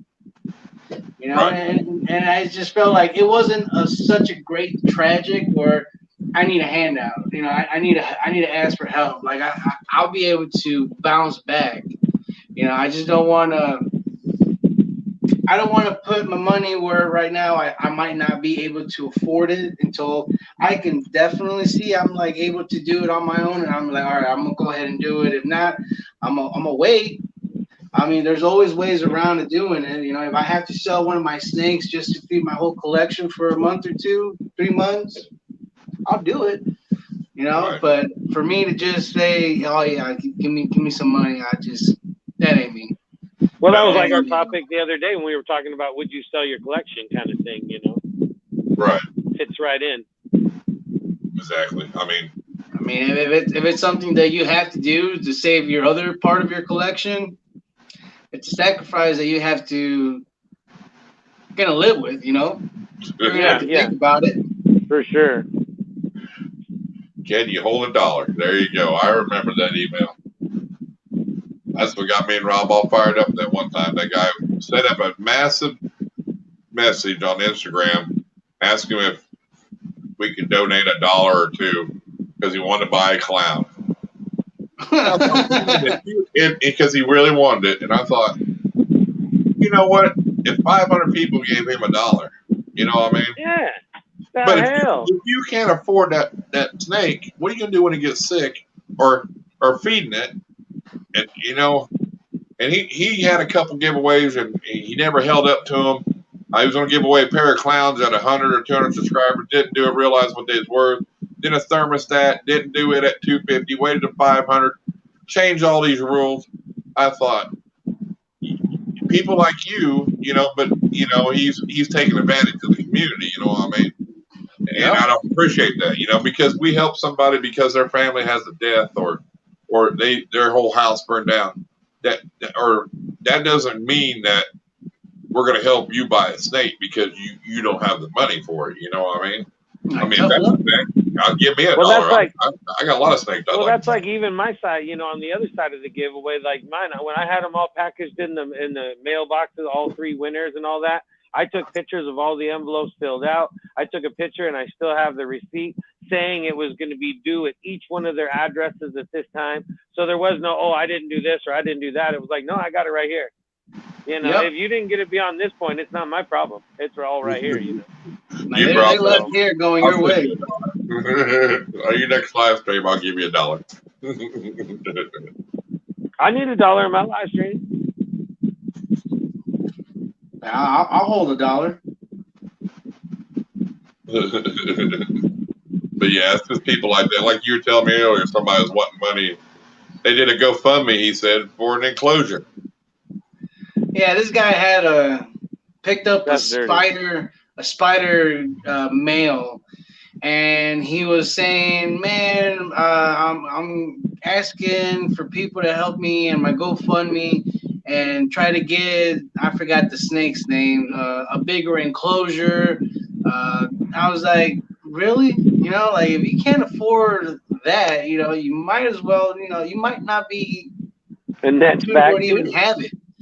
I've had one where one had to go to the doctor, and shoot, I spent $500 just in a vet bill. Yeah. Shit happens. It's just something. When you hear the that, unexpected costs we're talking about today. Yeah. Right. That's what stuff like that is just unexpected, and you got to be able to have some money in the bank account just in case anything bad happens. You can go ahead and fix it. And not be asking handouts on Facebook that GoFundMe because I don't have money for this snake that I got, or a free giveaway and he can't afford it because he wasn't expecting all the things that it needed.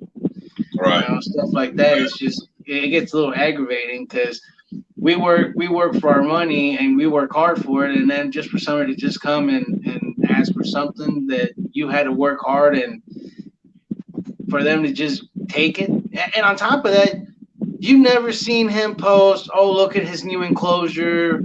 This is what I got with him. He raised $800.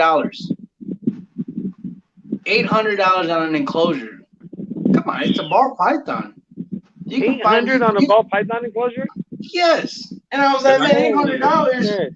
$800, you can literally go and get 100 like if you wanted to go all out and make it fancy, you can go and get 100-gallon tank with the stand, some hideouts, the bedding, and it's probably going to cost you around $300. I can get an 8 foot by 2 foot by 2 foot enclosure for a retech for $800, under $800. Yeah, $500. That's what I'm saying. I'm all like, this guy, and he never. Hey, I'm getting kind of worried about Donnie. I haven't seen him in the chat. Did he fall off a ladder? He's probably at work. He never showed a picture of any updates. This scammer just literally took people's money just like that. And people like that are the ones that make me not want to help out. Probably someone that really does need help. Because I'm like, man, I don't know who this person is. I don't know how bad how much I can trust this person. So I just don't. I sometimes I try to look the other way unless I know him personally. Me and him, we've met or we've had video chats about our projects, our collections, things that are going on. Then you know what? Hey, I'll help you out. You know, I'll help you out. You pay me back whenever you can. But for me to just be, I don't know you, but let me open up my checkbook and write you a check and, you know, do whatever you want with that money. Nah. Yeah, I mean, I'm not going to sit here. I'm not going to ask people to give me money in a situation where if I haven't at least posted all my snakes for sale to get the money I needed to get. Now, if I had my whole collection up and I had a tragedy and somebody donated because of whatever or bought, but I'm not going to go out there and say, well, I don't want to sell my snakes, but I need you to help donate me money to buy me whatever. You need to do a sacrifice for them to see that you're at your last and at your last meets where you like, I don't know what to do. I already have my collection, but I want to keep this. You might find somebody. I mean, any money that people sends me here through my PayPal on my channel, it goes to food and stuff right back into my.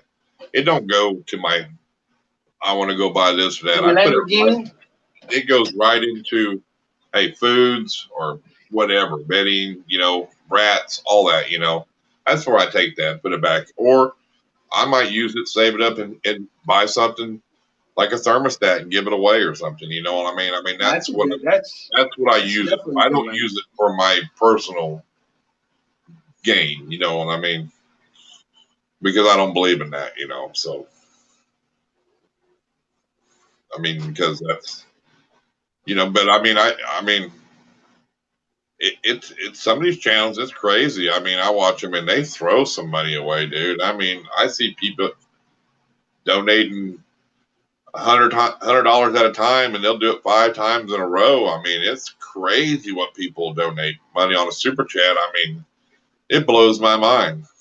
Yeah, I've seen stuff like that where I'm more like, wow. I was like, I might need to get on that.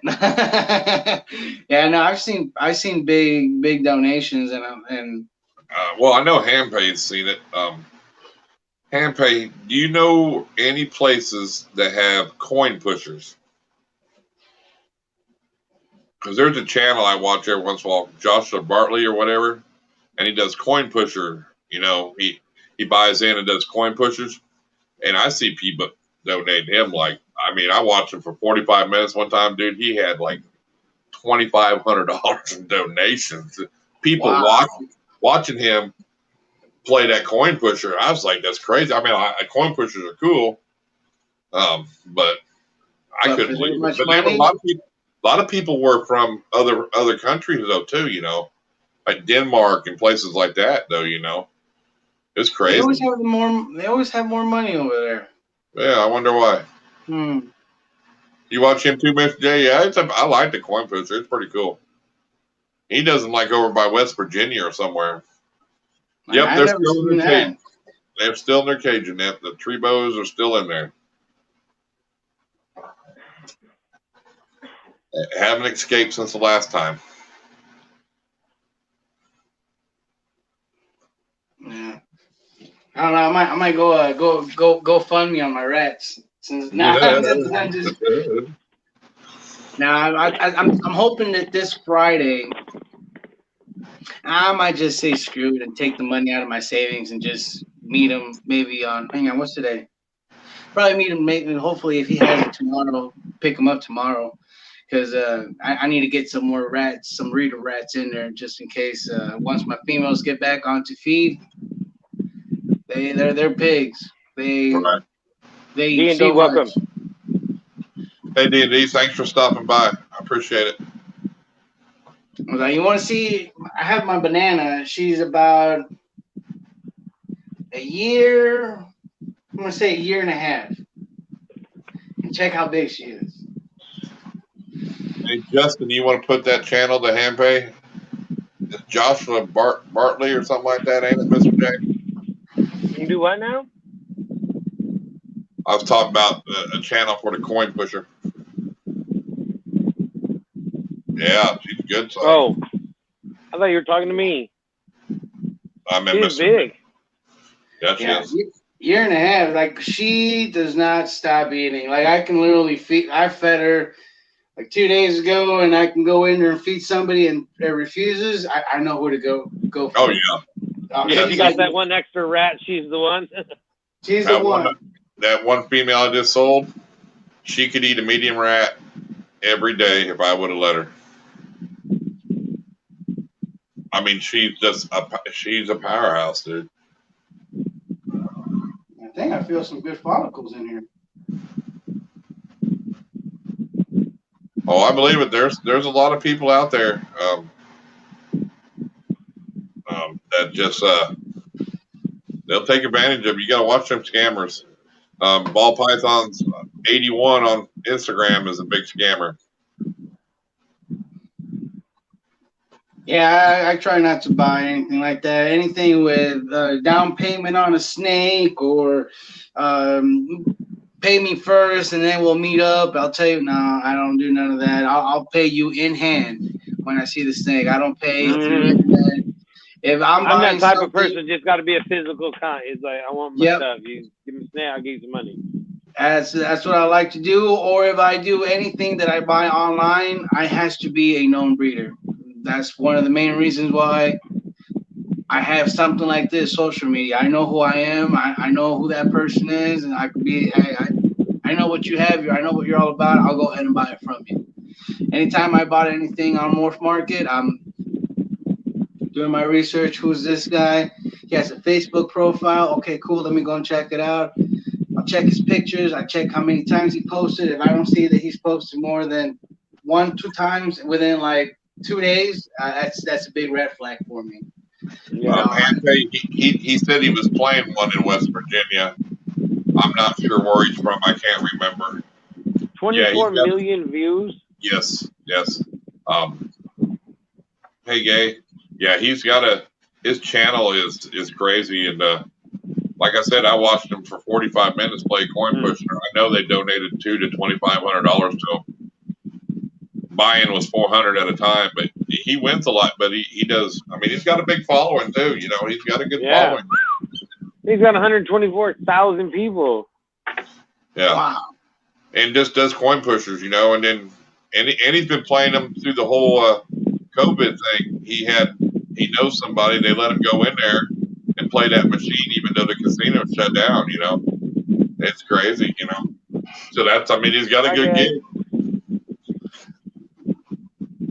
Getting paid for what he likes to do. That's always great. Yeah, he gives back to the community. He does some giveaways and stuff like that. You know, he does. I don't know. He does certain stuff. I like the coin pushers. They're kind of cool, though. You know what I mean? Yeah, kind of reminds me of arcade. You know, my to-go videos are ghost. Anything ghost related, haunter related. Those are my videos.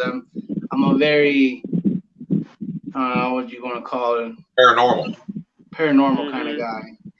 And I love skulls. Yeah, I do too. Anything with reapers, graveyard, that's all I like. Yeah. That's something that I've always grown up like, the whole Ouija board thing, and even though sometimes it's bogus, but it kind of keeps me entertained. Oh yeah, for sure. Sometimes Hey, I watch that too many endless snake sewing and arts videos. is getting out of control in the chat. You want me to boot her?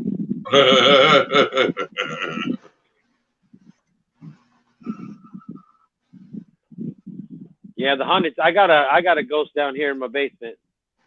Hey, you know what? Me and my girl, we went to Oklahoma, and we went to a casino, and man, my girl had good luck, man. She didn't win big, but we won our money back. And I like the little slot games with they have a little spinning wheel, and it turns around. You got to stop it, and it lets you go to the next level, and you stop that, and the more levels you get, the more money you get to hold. I like Lucky Ducks. That's my game. That's spins three reel and spins the little ducks. You got to hit the ducks, and then when the ducks pop up, it's like they go across. You got to pop. They got a koi one too.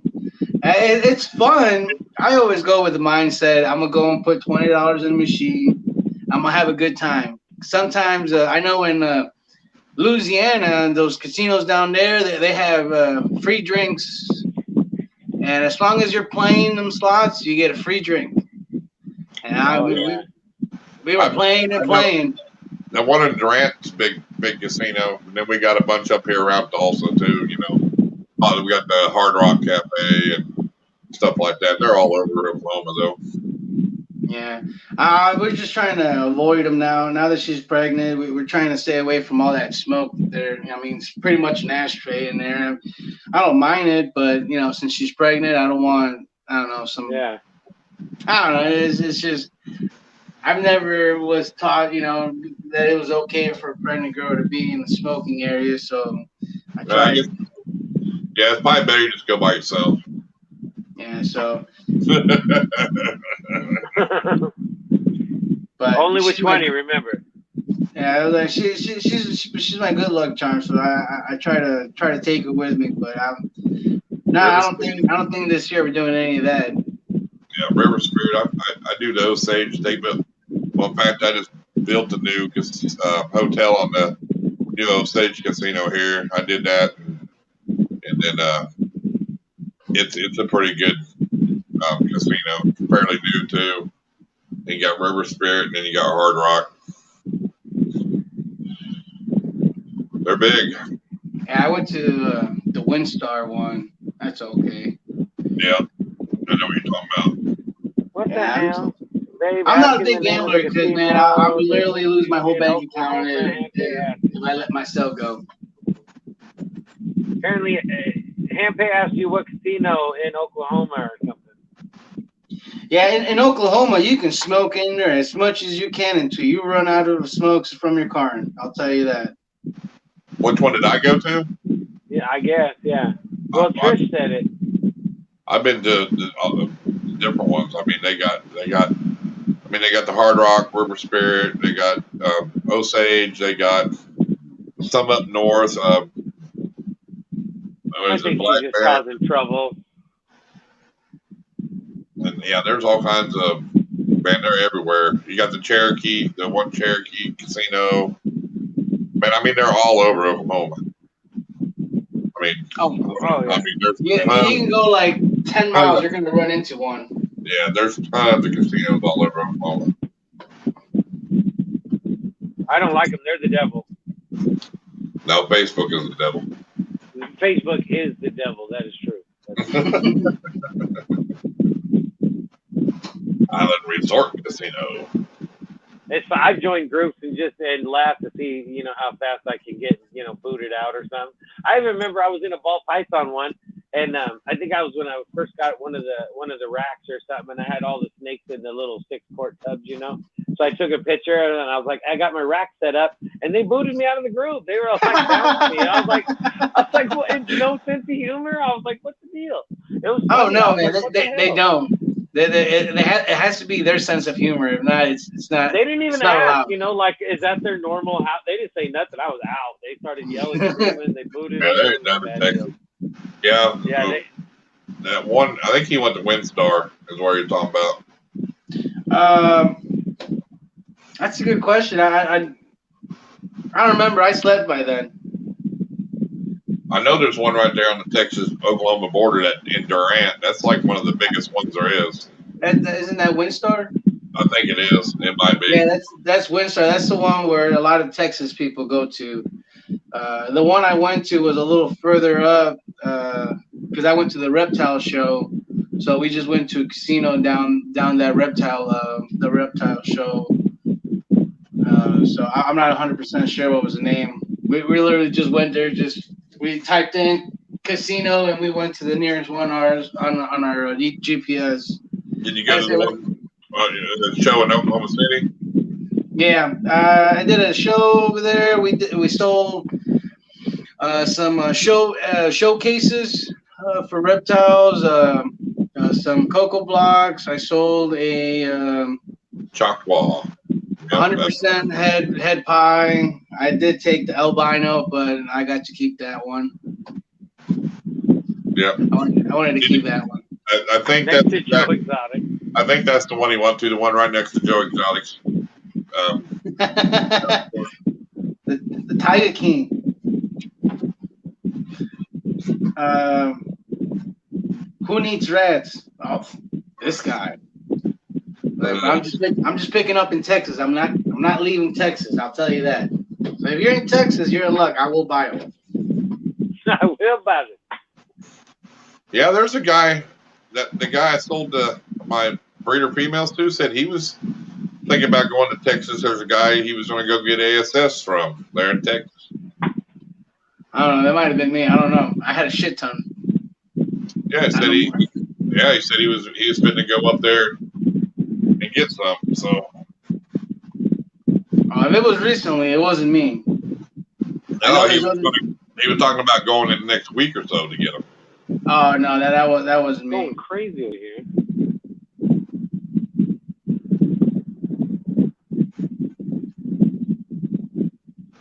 Sherry, no.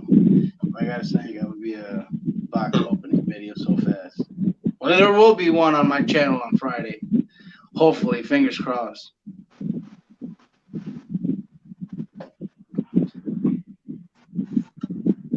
I think with Mad Blood and his Tegu, you know, like I watched that one video, and that guy offers.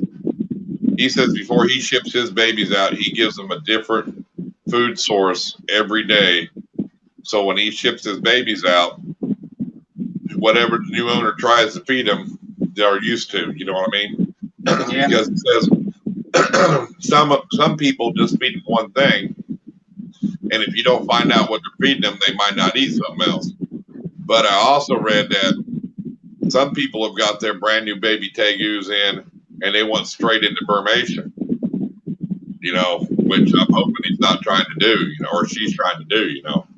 Yeah. But I mean, they can eat fruits and vegetables and insects and you know, eggs and meat, and turkey. I mean, there's a big variety you can give them that they need anyway. They're like a goddamn bearded dragon. I mean, their diet is so much of a variety that you can't just feed them one thing all the time, you know.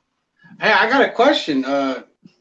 My beard only wants either crickets, rats, mealworms, waxworms, hornworms, but I cannot get her to eat any veggies. What are your tips on that? Because she's a fatty, but I need her to eat some healthy stuff too. I mean, and I tried that dandelion, or I think that's what it's called. Yeah, dandelion, little powder. Put it on there. I guess they said they love that stuff. I mean, ours eats all kinds of things. I mean, it's not a consistent. It's like it's a variety of food every day. You know, might get some dubias, might get some super worms, or stuff like that. But it gets the veggies and stuff too, because you know it's got to have that. Yeah, but if it's not going to eat veggies, then I don't know what you could do to get it to eat them. If it doesn't want them, it ain't going to eat them. All right. Well, yeah, because I was like, man, I'm giving up to the point where I'm just gonna like at this point, I just feed her anything meat wise. But see, I've never tried rats or nothing. I've also heard they work good for them, so that's why I never tried. Too much protein is not good. Like a pinky mouth, they shouldn't get that, but like every great now and then, or maybe a nursing mom or something like that, or yeah, you shouldn't feed them too many pinky mice. That's not good for them. Thanks, oh yeah, I mean, like I think she's probably had at 2 different occasions twice within 2 months. Well, in the 5 month span, it's only been 2. Yeah. But I usually just do like mealworms, crickets, and like. But yeah, she just refuses any kind of vegetable. Have you tried like multiple different vegetables? Yeah, we've done the cucumber, the leaf lettuce. I don't know which one it is, but my girl buys it. She picks the right one. Zucchini, carrots. Shoot, I think at one point she did. There's all kinds of different like cabbages and all kinds of different things you could try. Right. Okay, yeah, 'cause I think at one point I tried banana and kind of was a fan of it, and then she just looks at me weird, like, no, that's not what I want. Right. Yeah, it's just I mean, you feed them dubias at all? Hang on, feed them what? Dubia roaches. Oh yeah. I've had like. I haven't had any since the reptile show, so I need to go and visit a reptile show just to get her food. Because every pet shop I go to, no crickets, no worms, always sold out. Right now, there's a nationwide shortage on superworms. Oh, I know rainbow mealworms or whatever it's called. Yeah. I haven't had any in like. I mean, I ain't saying you can't find superworms where you are. Right now, like Oklahoma's having a hard time getting because there's a shortage on them nationwide. So they're getting hard time getting them. Yeah, put some veggies behind the worm. Maybe she'll eat them that way. What Eber says. Yeah, put super worms inside the veggies. Yeah. Make a little Mexican taco. See if falls for it. Little style with a set of bacon bits, super worms. A little shred of carrots in there for the cheese. Mangoes. Hungry. I know. I was thinking that too. I was like, Trish is supposed to make dinner here pretty soon. I was like, yeah, I'm hungry now. Yes, we're talking about bearded dragons. Mangoes. Will said his used to like mangoes. Mangoes. Yeah, the biggest thing with that is I would just say just keep trying different stuff. Yeah, I try so many times that at this point I'm like, eh. Yeah, you're kind of getting exhausted.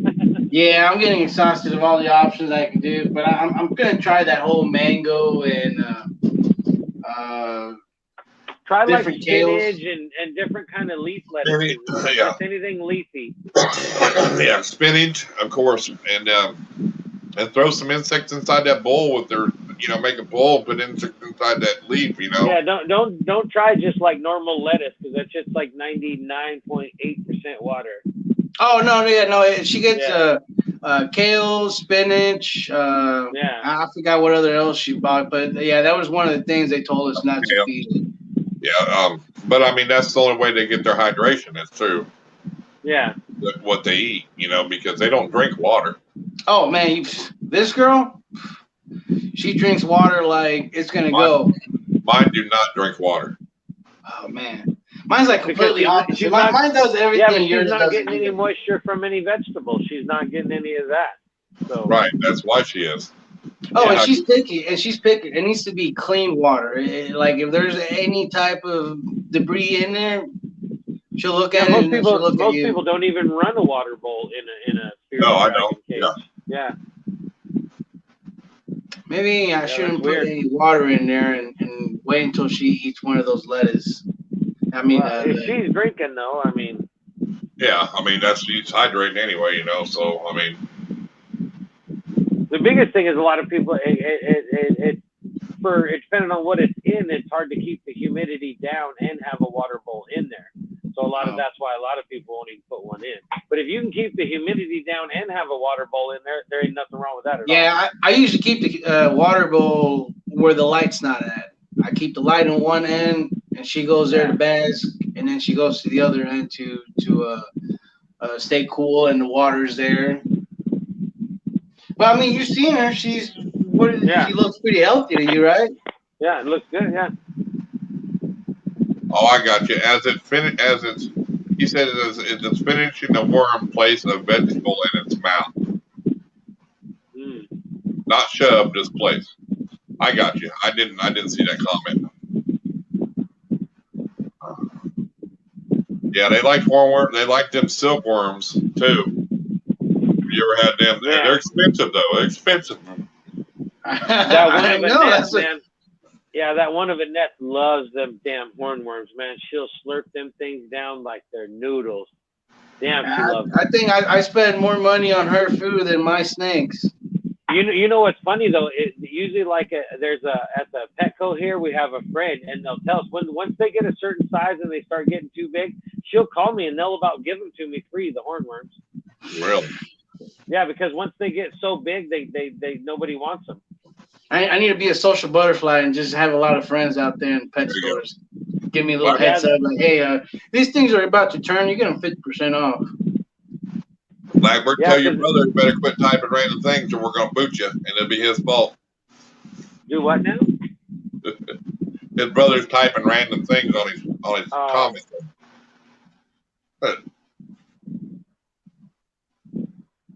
Yeah, silkworms. I got a few of them at an expo, and they weren't cheap. They were expensive.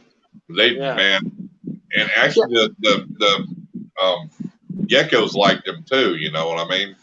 Oh yeah, sure. I try to do the whole mealworm colony, and man, I suck at keeping up with that. I forget all about it. I was like, it's like I'll forget that I have it on, and then I go like, oh shit, I forgot. I was like, I got a whole bunch of dead ones, the little dead beetles. I was like, oh man, well, I can't revive those.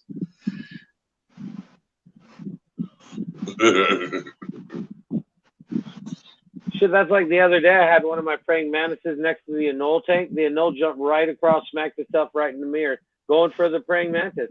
I don't know if it's like a natural food for him, but man, she jumped all the way across the cage at that damn thing. I was like, what are you doing? It's like it's twice the size of you. I bet she didn't like it. I bet she didn't hit the side of that enclosure as hard as his snake did when he missed that rat. Oh, no. And I heard that. I'm like, God. Boom. I was like, oh, shoot. I was wondering if there was any teeth stuck in the plastic. Hey, you know what? I went in there and I was looking. And once I cut the video, I was like, see if I see anything in there. Ooh, man, that was a hard one, man. Man, that was rough.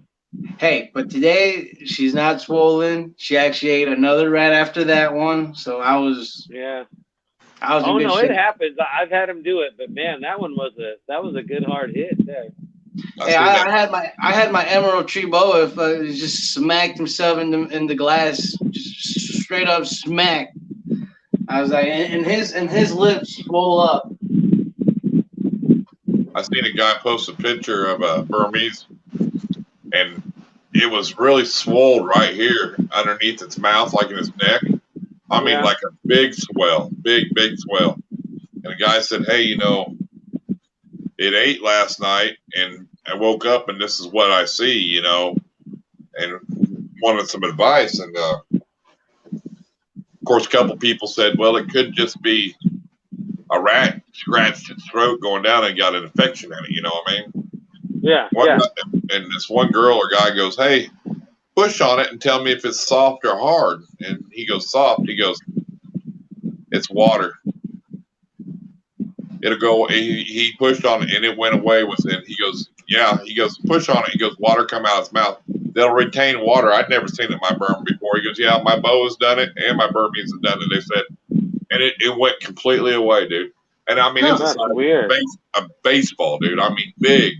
I'm like, damn, you know, the whole thing. So I'm like, I mean, something I learned. I never knew that, you know. We learn something every time. I seen it. I was like, vet, you need to get to the vet, you know, right now. You need to get to the vet. I've never seen this before. But there was people that have been through it and said it's just they'll retain water like that sometimes. It just builds, gets stuck there, and it'll go away. It's weird. You know, I was that's like, wild. Yeah. Yeah, I was like that. So but I mean, that's good to know on them bigger snakes, especially since you got a boa now. When it gets bigger, you know, you know, I mean, that's really where you see it in, you know. Well, he's in bad shape. If it don't get big enough, he's going to have to go to retic. Yeah, I would have. I had a boa, never again. No. No, mine got about 9 foot, dude. Oh crap!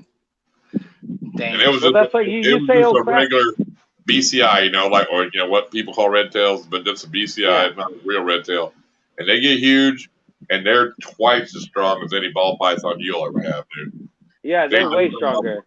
A garbage disposal now. But he's in trouble though, because if his wife wants the big snakes, like I said, if it doesn't get big enough, he's screwed. He's gonna have to buy a retic. Wives want what they want, you know. Hey, and one of the main reasons we got her was because we were getting so many rats that were pretty much too old, and they were huge, they were jumbo. We're like, we need a snake that's big enough to scarf these down. I've talked about that. That's why I breed softwares and not regular rats. I don't know.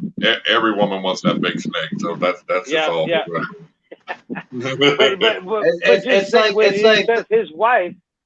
It's like the little man syndrome with the big trucks. Yeah. That's not always true either. It's like the same thing with the females and the big snakes. Yeah. Yeah, I mean, when my boa hit that common boa, dude, hey, she would rattle her cage. Oh, I mean, move it. I mean, she was eating triple extra large, you know, jumbo rats, and not a problem. I mean, the Lord have mercy, son. Going to some rabbits then. No, I got rid of her. I couldn't read her, dude. She tagged me a lot of times. Wait till you get hit by a boa. Hey, those are love bites, man. Yeah, you wait till you get hit by a boa. You think that ball python ain't nothing? That boa will hit you before you even know it. And I mean, your whole arm will bleed. Yeah, I mean, this one, she's very tricky. We're trying to hold her as much as we can because I know it's coming. And I'm like, hey, look, let's grab her and hold her and let her know how it feels to be held and let her, you know, be herself. I was like, because man, when it grows up, I'm not trying that when she's grown. I was like, so she needs to learn now because I'm not doing it when she gets any bigger. Oh yeah, you will.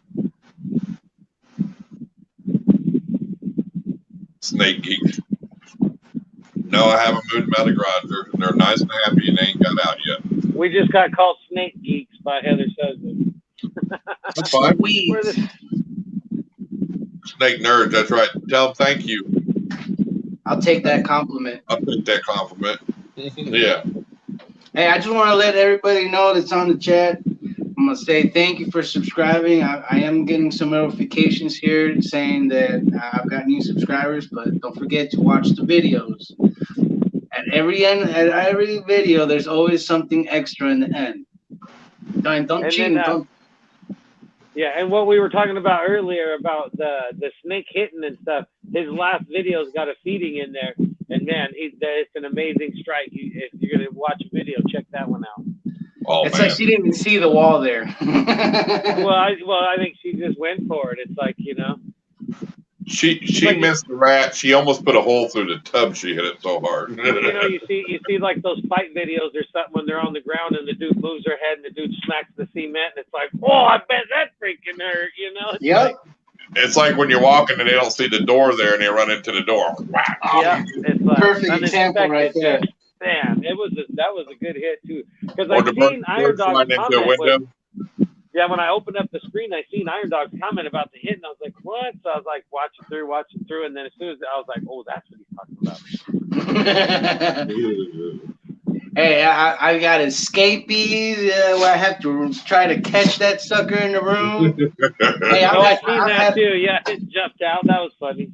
Hey, I've had that happen to me a couple times, and I think the longest I've been in this room trying to catch one was like 25 minutes, just trying to catch Oh one. yeah. You know, we all know, man. When you throw a rat in a tub, if it's alive, that rat instantly knows he's somewhere he should not be. They know instantly. It's like, boom. Oh yeah, they know what's up. Where am I at? Where am I at? Nice, You know? Justin. Hey, that's an awesome. That's nice. You do that for your daughter, Justin. Yeah, I'm not buying a freaking Cayman for her. She's on her own. My nephew has one. Yeah, she can buy that shit all she wants. She's on her own. Oh, he bought it in Mexico. He has his own little store over there. But he moved over here for a bit. And I was like, man, boy, you're gonna have your hands full with that one. Yeah. That one. Not a dwarf caiman. No, this dwarf caimans. I mean, yeah, they get still 6-8 foot, but I mean, they're pretty popular right now. They are. Still, yeah, the one that he got was 6 foot. It's gonna grow up to be like 6 to 8 foot, and I'm like, man. Yeah. Like, you're gonna have to feed I watched like that rabbits. guy online. That Gator Pool Gators. He's got one. It's called Blitz. It's about 4 or 5 feet. Man, that thing is amazing. It's like a little dinosaur. You know, they're just amazing. Hey, but I ain't gonna lie, they do look awesome. I ain't gonna lie. Appreciate it, Mason. And I told him, I was like, man, you're gonna have fun with that guy and cleaning, and you better get him to like you right now, because if you don't, you're gonna have fun trying to pick him up. Yeah, he's trying to get into what I'm doing, and I told him, I was like, take your time, do your research before you do any crazy buys. You know, make sure that you're gonna have the money to take care of it. You know, medical wise or so. So hopefully he kind of got that advice before he bought it. You know, but right. You know how they are. You know, they live once. They're at the moment. Let's deal with it. Do that impulse buy, and then realize exactly. This thing's a little big. I don't want it no more. You know. Yeah. It's cute when it's a baby. Yeah, you're gonna have to, yeah, they're all cute when they're little. Yeah. It is funny too, because now that I have the little junior I got from the pet store there that I saved, it's like that thing sits in the back of the tub, and it's like, man, I've cleaned out bigger shit than that snake. You know what I mean? It's like I've grabbed paper towels worth of crap out of a tub that's bigger than that snake that's in there. Cracks me up.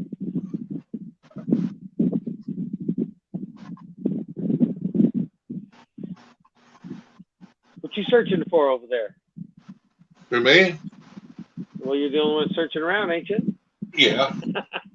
He said, yeah. I got to keep everybody on their toes. I'm still worried about Donnie. I haven't seen him. He kind of fell off the ladder. He's at work. He fell off those. He doesn't belt up when he goes up the ladder. I'm worried about that little fella. That's that fire pin. Right on.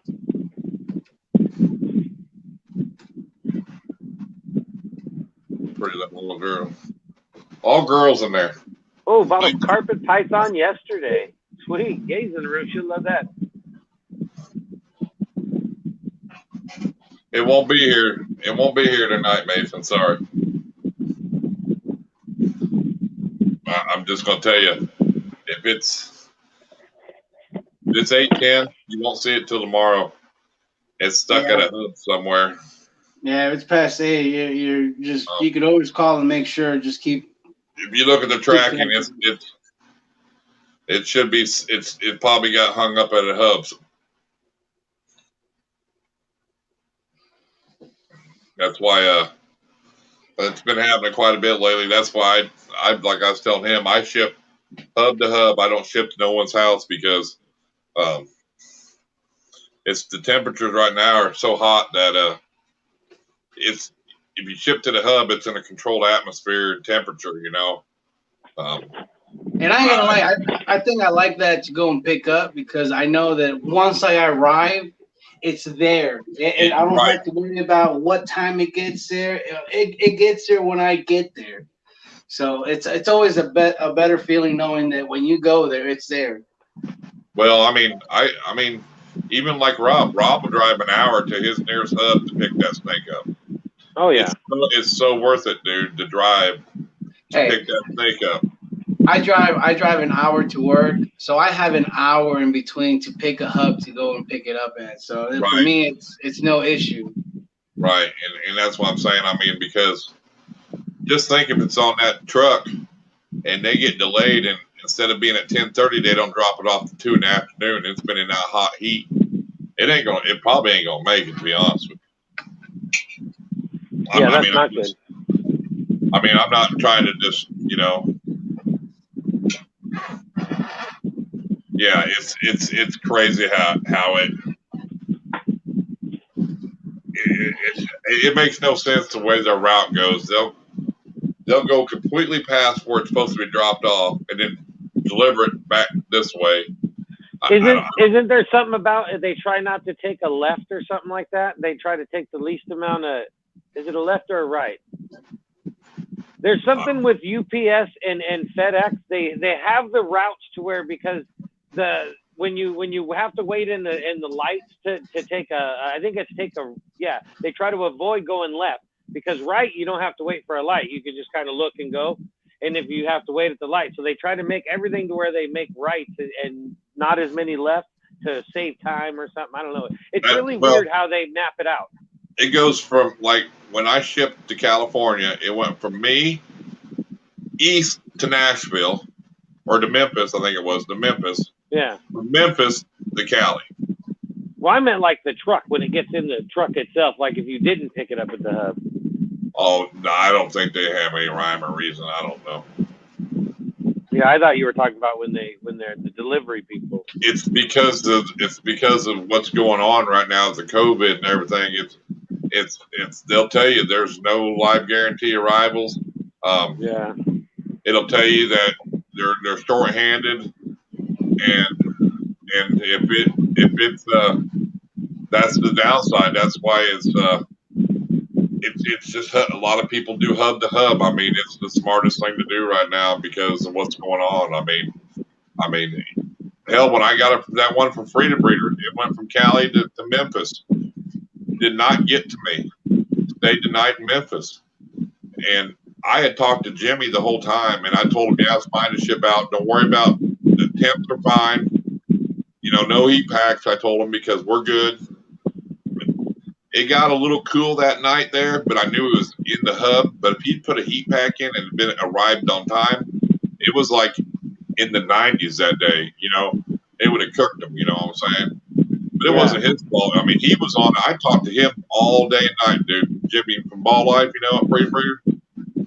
Great customer service, dude, man. He was on the FedEx nonstop. We chatted till probably 8, 9 o'clock my time. You know what I'm saying? I mean, they're good people. So he was on it, And actually, I was told it was a female, and he texted it. He said it's a male. I said, that's fine. Ship it out. He goes, you sure? I said, man, it's a free snake. Why should I complain? Why am I going to? I'm not going to be that person to complain. Yeah, okay, you missexed it. Yeah, because that's the people who complain the most. People that you double checked it, and you told me, hey, it's a male. Did I want something else? I said no, because I wanted that's what I wanted. I wanted the leopard pastel special, because the other one I wanted was gone already. The other two I didn't want because they were males. I didn't want a banana, so I wanted that one. So I said, just ship it out. Who cares? It's a free snake. Why should I complain, dude? Yeah, that was my whole purpose. Why should you complain about getting something for free? But people do. I'm in the same boat. It was like, shit, free? I was like, man, I'll even pay the shipping if I have to. I'm okay with whatever. Yeah, if it's at a hub, it'll be fine. And that's where it is, so.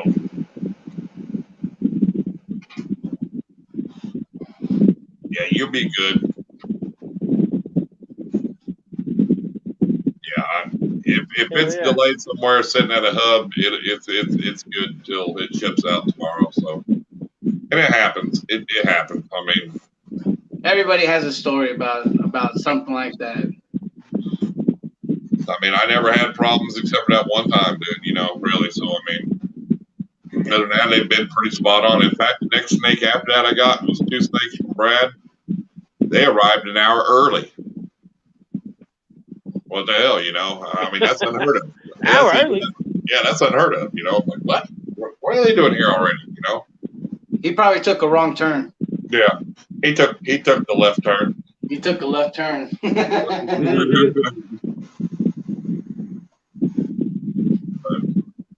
It is what it is. You know what I mean? I mean, it happens. I mean, it's just the way it is right now. If you want a snake, I mean, that's only it's either that or drive and pick it up. You know what I mean? Yeah. So, I'll be right back.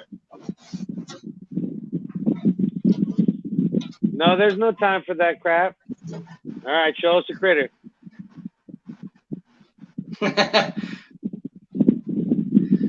Show us a snake. What do you got? What do I got? All right, hang on. Let me see what I got. Let me see some clowns or something. All right. Everybody's showing all them damn bananas and stuff. Regular clown. Hang on. It's a blade clown. My bad. I was gonna say that's not a regular. Yeah. I was looking at it. I was like, no, hang on. Wait a minute. I take it back. And check it out. Look how thick she is. I can barely even get my finger all the way around. That's what African softeners do right there. Oh yeah, they'll pack on the deal. It's like. And I think it's been about a week and a half since she had her last meal. I mean, I could barely even put my fingers around. Looking good. Yeah, she's just a blade clown, and I think that's something. See, that's what I need right there is a female clown. Maybe blade is nice. Some female. And believe it or not, that right there is the star on my logo. Oh, is it? Yes. Right on. That was my star. That was my model for that sticker. Right on. That's cool.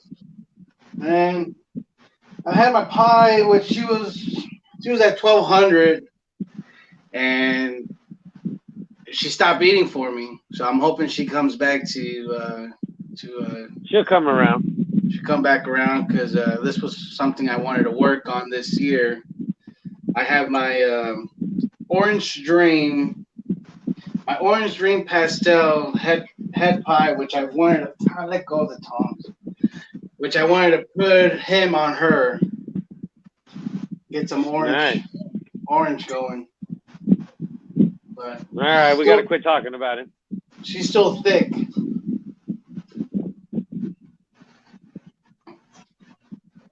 We was talking bad about you. That's fine. I don't care. I'm a big boy. I can take it. I can take it. You got to have feelings for it to bug you, right? Yeah. I don't got none of that. I lost them a long time ago. I tell my guy, that's what I tell my guys at work. I said, you see that box out front? You drop your feelings in it before you come in here. And at the end of the shift, you can put them back up because I don't care about that. I'd rather do that too. It's like business is business, friends is friends. It's not the same. Well, I just tell them, if you got feelings, go drop them back off because it's not where you're going to have them. I'm going to yell at you. I'm going to cuss at you, and you know, but it'll be okay, you know. I mean, it'll be okay. Don't take it personal. It's just we're iron workers, dude. You know, wear your big boy pants today and let's get it done. If you do something stupid, I'm going to tell you you're stupid. I'm going to tell you over the radio. Yeah, I'm going to say it right over the radio. I'm not like, scared. Hey, John, you're a little bit retarded today. You're going to have to straighten it up. I just tell them get their head out of their ass, you know, or I'll tell them. Yeah. You know, I just tell them, I go, hey, go pick. I said, hand me that bag. What bag? Well, I said, that's the kind of work too. You can't just be farting around doing that shit, you know. They always fall for that too. That's a good one. Yeah, I pulled it on my kids, my wife, and everything.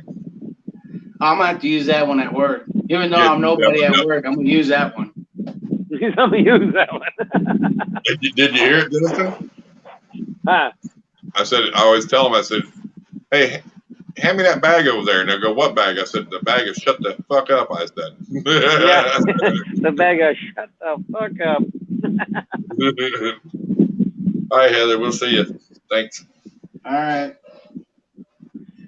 And it's funny how many people, how many times they'll fall for that more than one time too. Well, yeah. Oh, I'm gonna get some of that when the boss comes around. Oh yeah, shut the hell up. That bag is shut the hell up. Like, we don't need none of that nonsense here. Now that's the cool part about my job is that we're all laid back and we get our job done, so we get to kind of joke around with each other and nobody gets their feelings hurt. Right.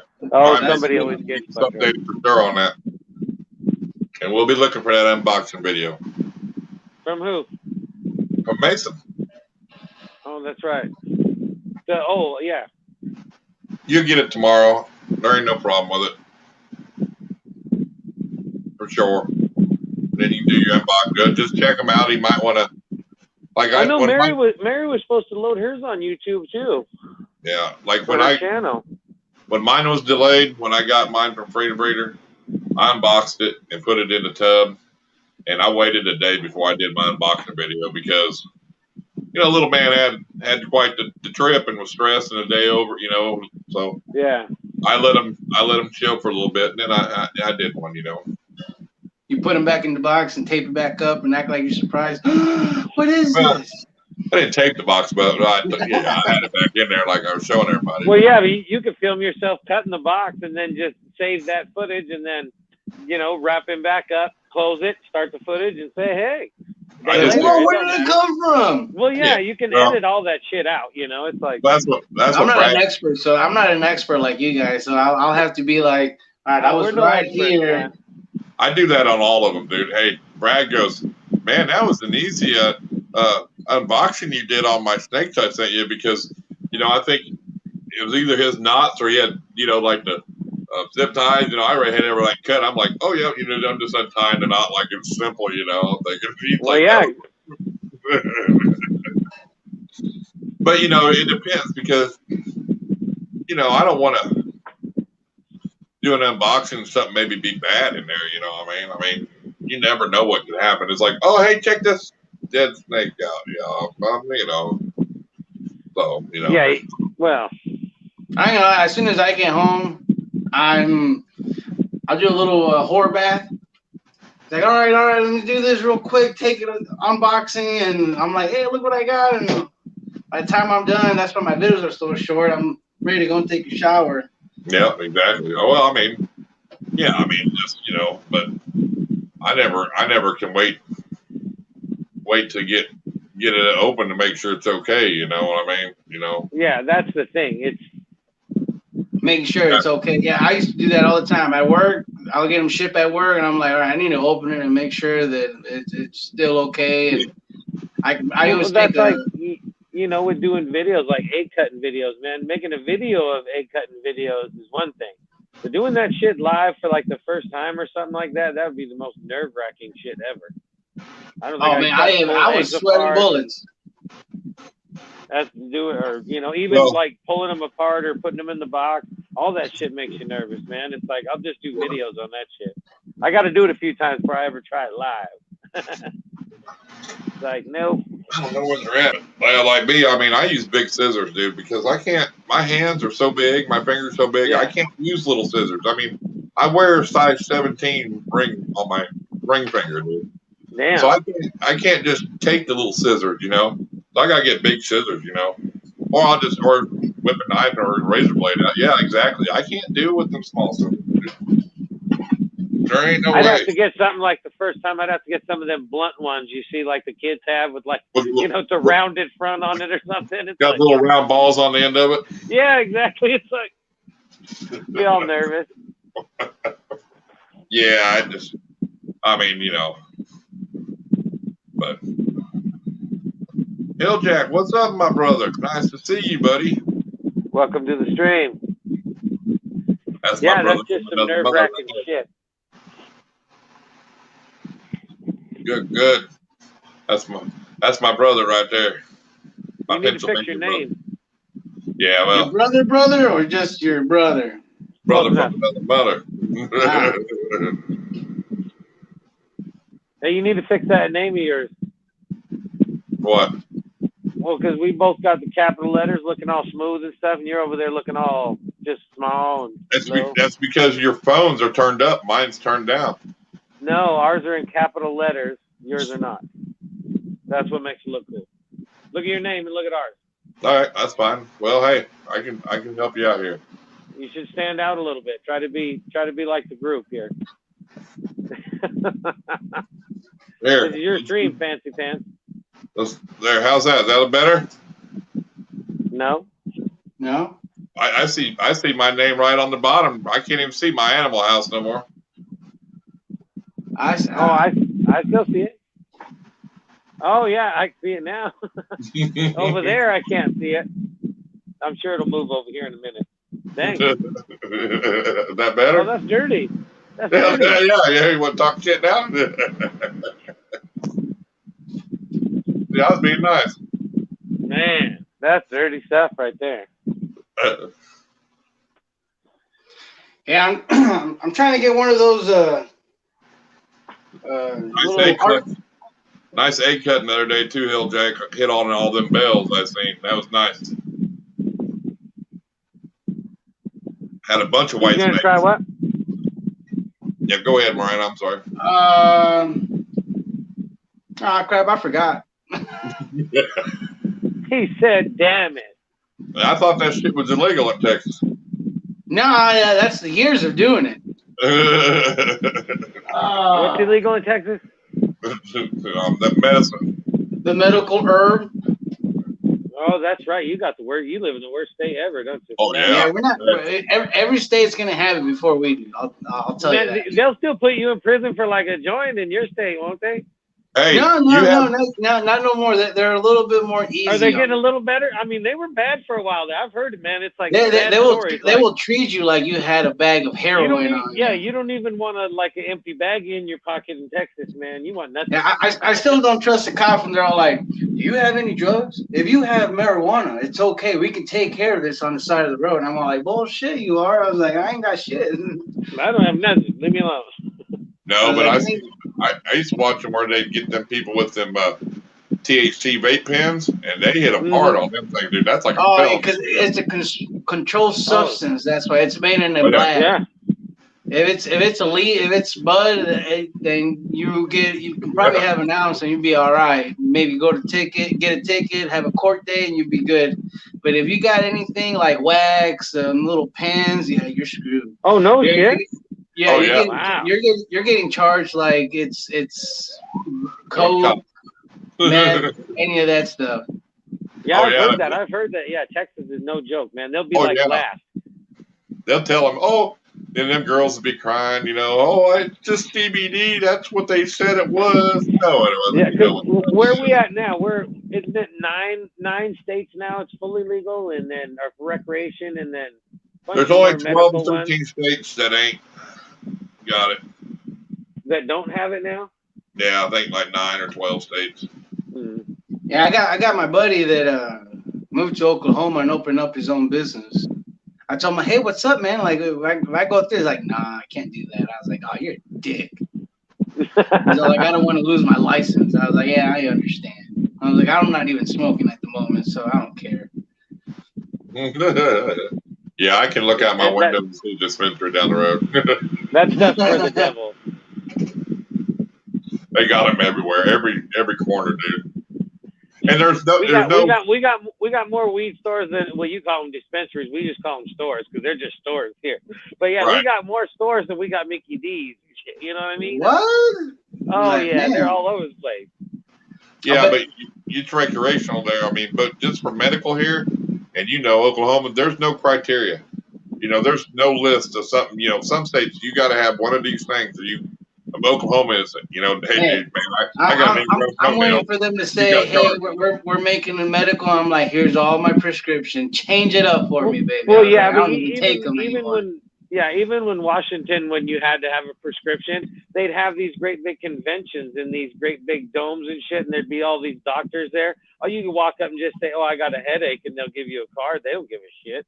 Oh yeah, Oklahoma City has the high times deal. You go in there, and I'm sure that's why here they were all like, "You might as well just legalize it," because the only one that was making any money at that point were them damn doctors. It was like $250 you know, to get a card from Just them, to get the card, yeah. And they weren't doing shit. They were just, you know, they were just setting up booths, making money hand over fist. It was like, what the hell? It's like illegal. You know, why are these people making all the money? It's crazy. Dancing is illegal in Utah. That's where Footloose was made. I'm ready for it to, you know, kind of change up down here in Texas. That's for sure. It'll be fun, you know. I ain't gonna lie. It'll be definitely fun, but it'll be even better once they remove it from the screening for the drug test. Once they remove it from the drug screening, you're fine. Because if your job still requires them to pull up, you're screwed. It'll matter if they legalized it. It'll never be pulled from that because they told Oklahoma passed that law that you can't fire people unless you work in the medical field. Yeah. You work as a heavy. And you got to remember, it's still federally like illegal no matter what we do. And then the last out of all them things, the medical people and like a doctor and dentist and, you know, truck driver was a construction worker. I said, "Are you getting the fuck out of here? Are you telling me a construction worker?" I said, "Screw y'all," you know. Yes. So since I make drill bits for the oil industry, I'm okay then. Maybe. Damn. Oh, no, you're last no matter what. I'm like, iron workers are known to smoke weed to hang iron. I mean, that's just a given, you know. Yeah. Like, hey, that's how we get our creative iron workers. I didn't even know if I was high the whole time. I mean, goddamn. Well, that's like, have you guys ever watched Joe Rogan's podcast, the MMA guy? Yeah, he talks all the time. He said jiu-jitsu guys are like, it's like a must almost. They all smoke weed. They do the CBD a lot too. CBD, injuries and stuff like that. Masters sitting there smoking before their workouts and stuff, and it's like, wow, you know, it's crazy. It's like, let me join that team. I mean, yeah, when the day I had to, you know, they enforced it, I'm like, I don't know if I'll be able to hang iron, you know. Yeah. I mean, I've never done it sober, you know. Yeah. You know, I told him, you know, I mean, I've never done it. I mean, you know, 27 years, I never had. It's easy after the year that you sober up. No, it's never easy. You just learn ways around it, that's all. That's stuff for the devil. Nah, I like the devil's lettuce. That's probably what you need to start on the bearded dragon. They might eat some greens. Give them some devil's lettuce. Some devil lettuce? Yeah. Oh, I would be surprised if that damn thing eats that instead of. No, I remember there was a story back when I had a iguana years ago that some lady was going down some trail, she said, and she had her iguana with her, is almost dead and all this stuff, and next thing you know, it starts eating on this leaf.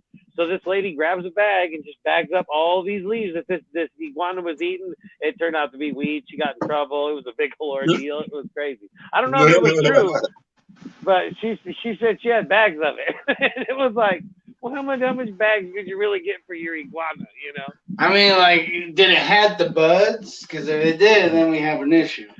Yeah, it was just, she said she had it on her shoulder or whatever, and she was talking or doing something, and next thing you know, it was eating this leaf. And she just gathered up a bunch of it, and it was like, oh, sure you did. Sure you did. Yeah, sure. I think she was saying that for herself. The same way, Mr. J. Hell, when I first started as an iron worker, you walked in the job trailer at break time, and there was beer there. You could snort lines, smoke joints, do whatever you wanted. You know, you gave $5 a day whether you did anything or not, you know. And I mean, this is how it was, you know. Now it's changed a lot since the 80s. Oh, yeah, 80s, yeah. Shit. Showing my age, ain't I? Yeah. And I was like, I was born in the 80s, 88, so I was part of the 80s. I graduated high school in 87, dude. He's an old fart. Yeah. Yeah, no, I ain't gonna lie.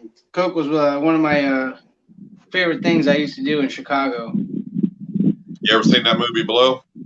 Yeah. I lived through that era. Yeah, it was. It was funny because good. Safety. It is funny you guys were talking about all that. In that time during the 80s, the town I live in was the drug capital of the world. Yep. we had the highest crime drug rate in the entire world. Out of every big city, everywhere in the freaking world, my little teeny town was number one. Golly. I'm not even lying. It's unreal. It's crazy. Oh yeah.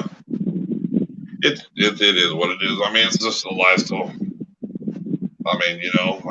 It's not that bad now, but back in the 80s, back in that era, it was like, this place is crazy. Oh yeah, Coke nowadays ain't worth a shit anyway.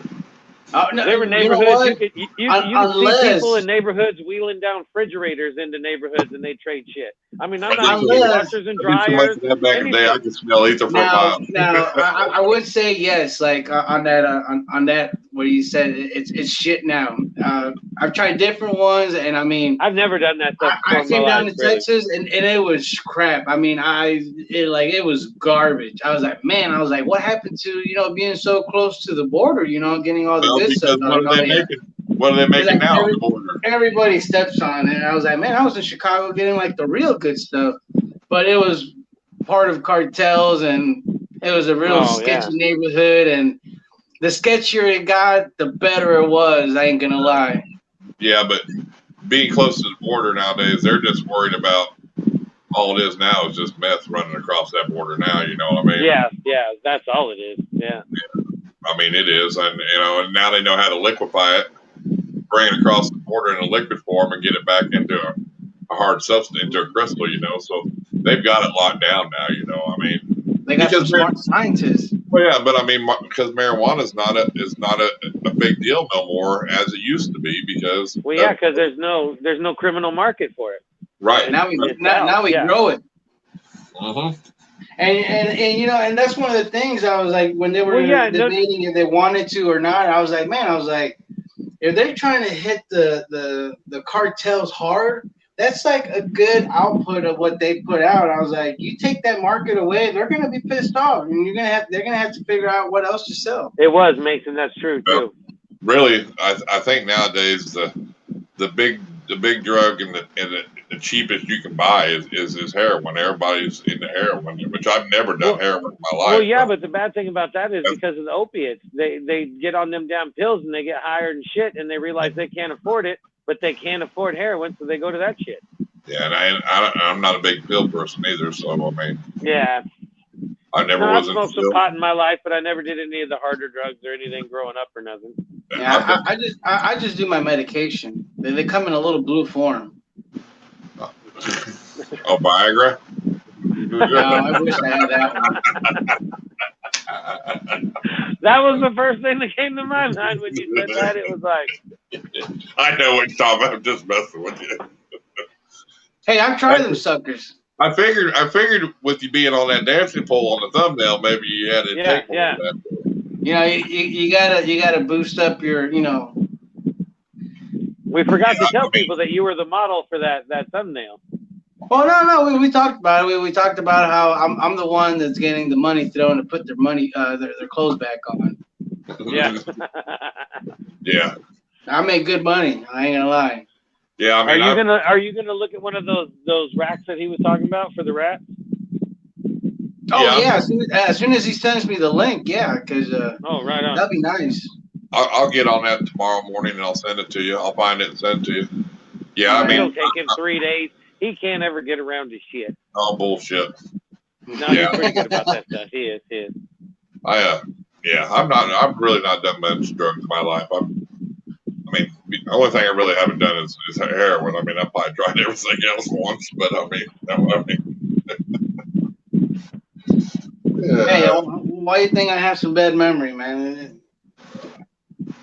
I try not to forget. But it was just good times growing up, I mean. Oh yeah, I won't. There's different eras in time where different things were, Oh yeah, I mean, there's always shrooms and everything else, I mean. It sounds weird, but if you do something in the 90s or something, and then people are over abuse it in the 2000s, it's like it's a whole different deal. It's like then it was like this. Now it's like this. They're like stealing from their great grandparents and shit. I smoked some pot. I've never wanted to steal from anybody. Yeah.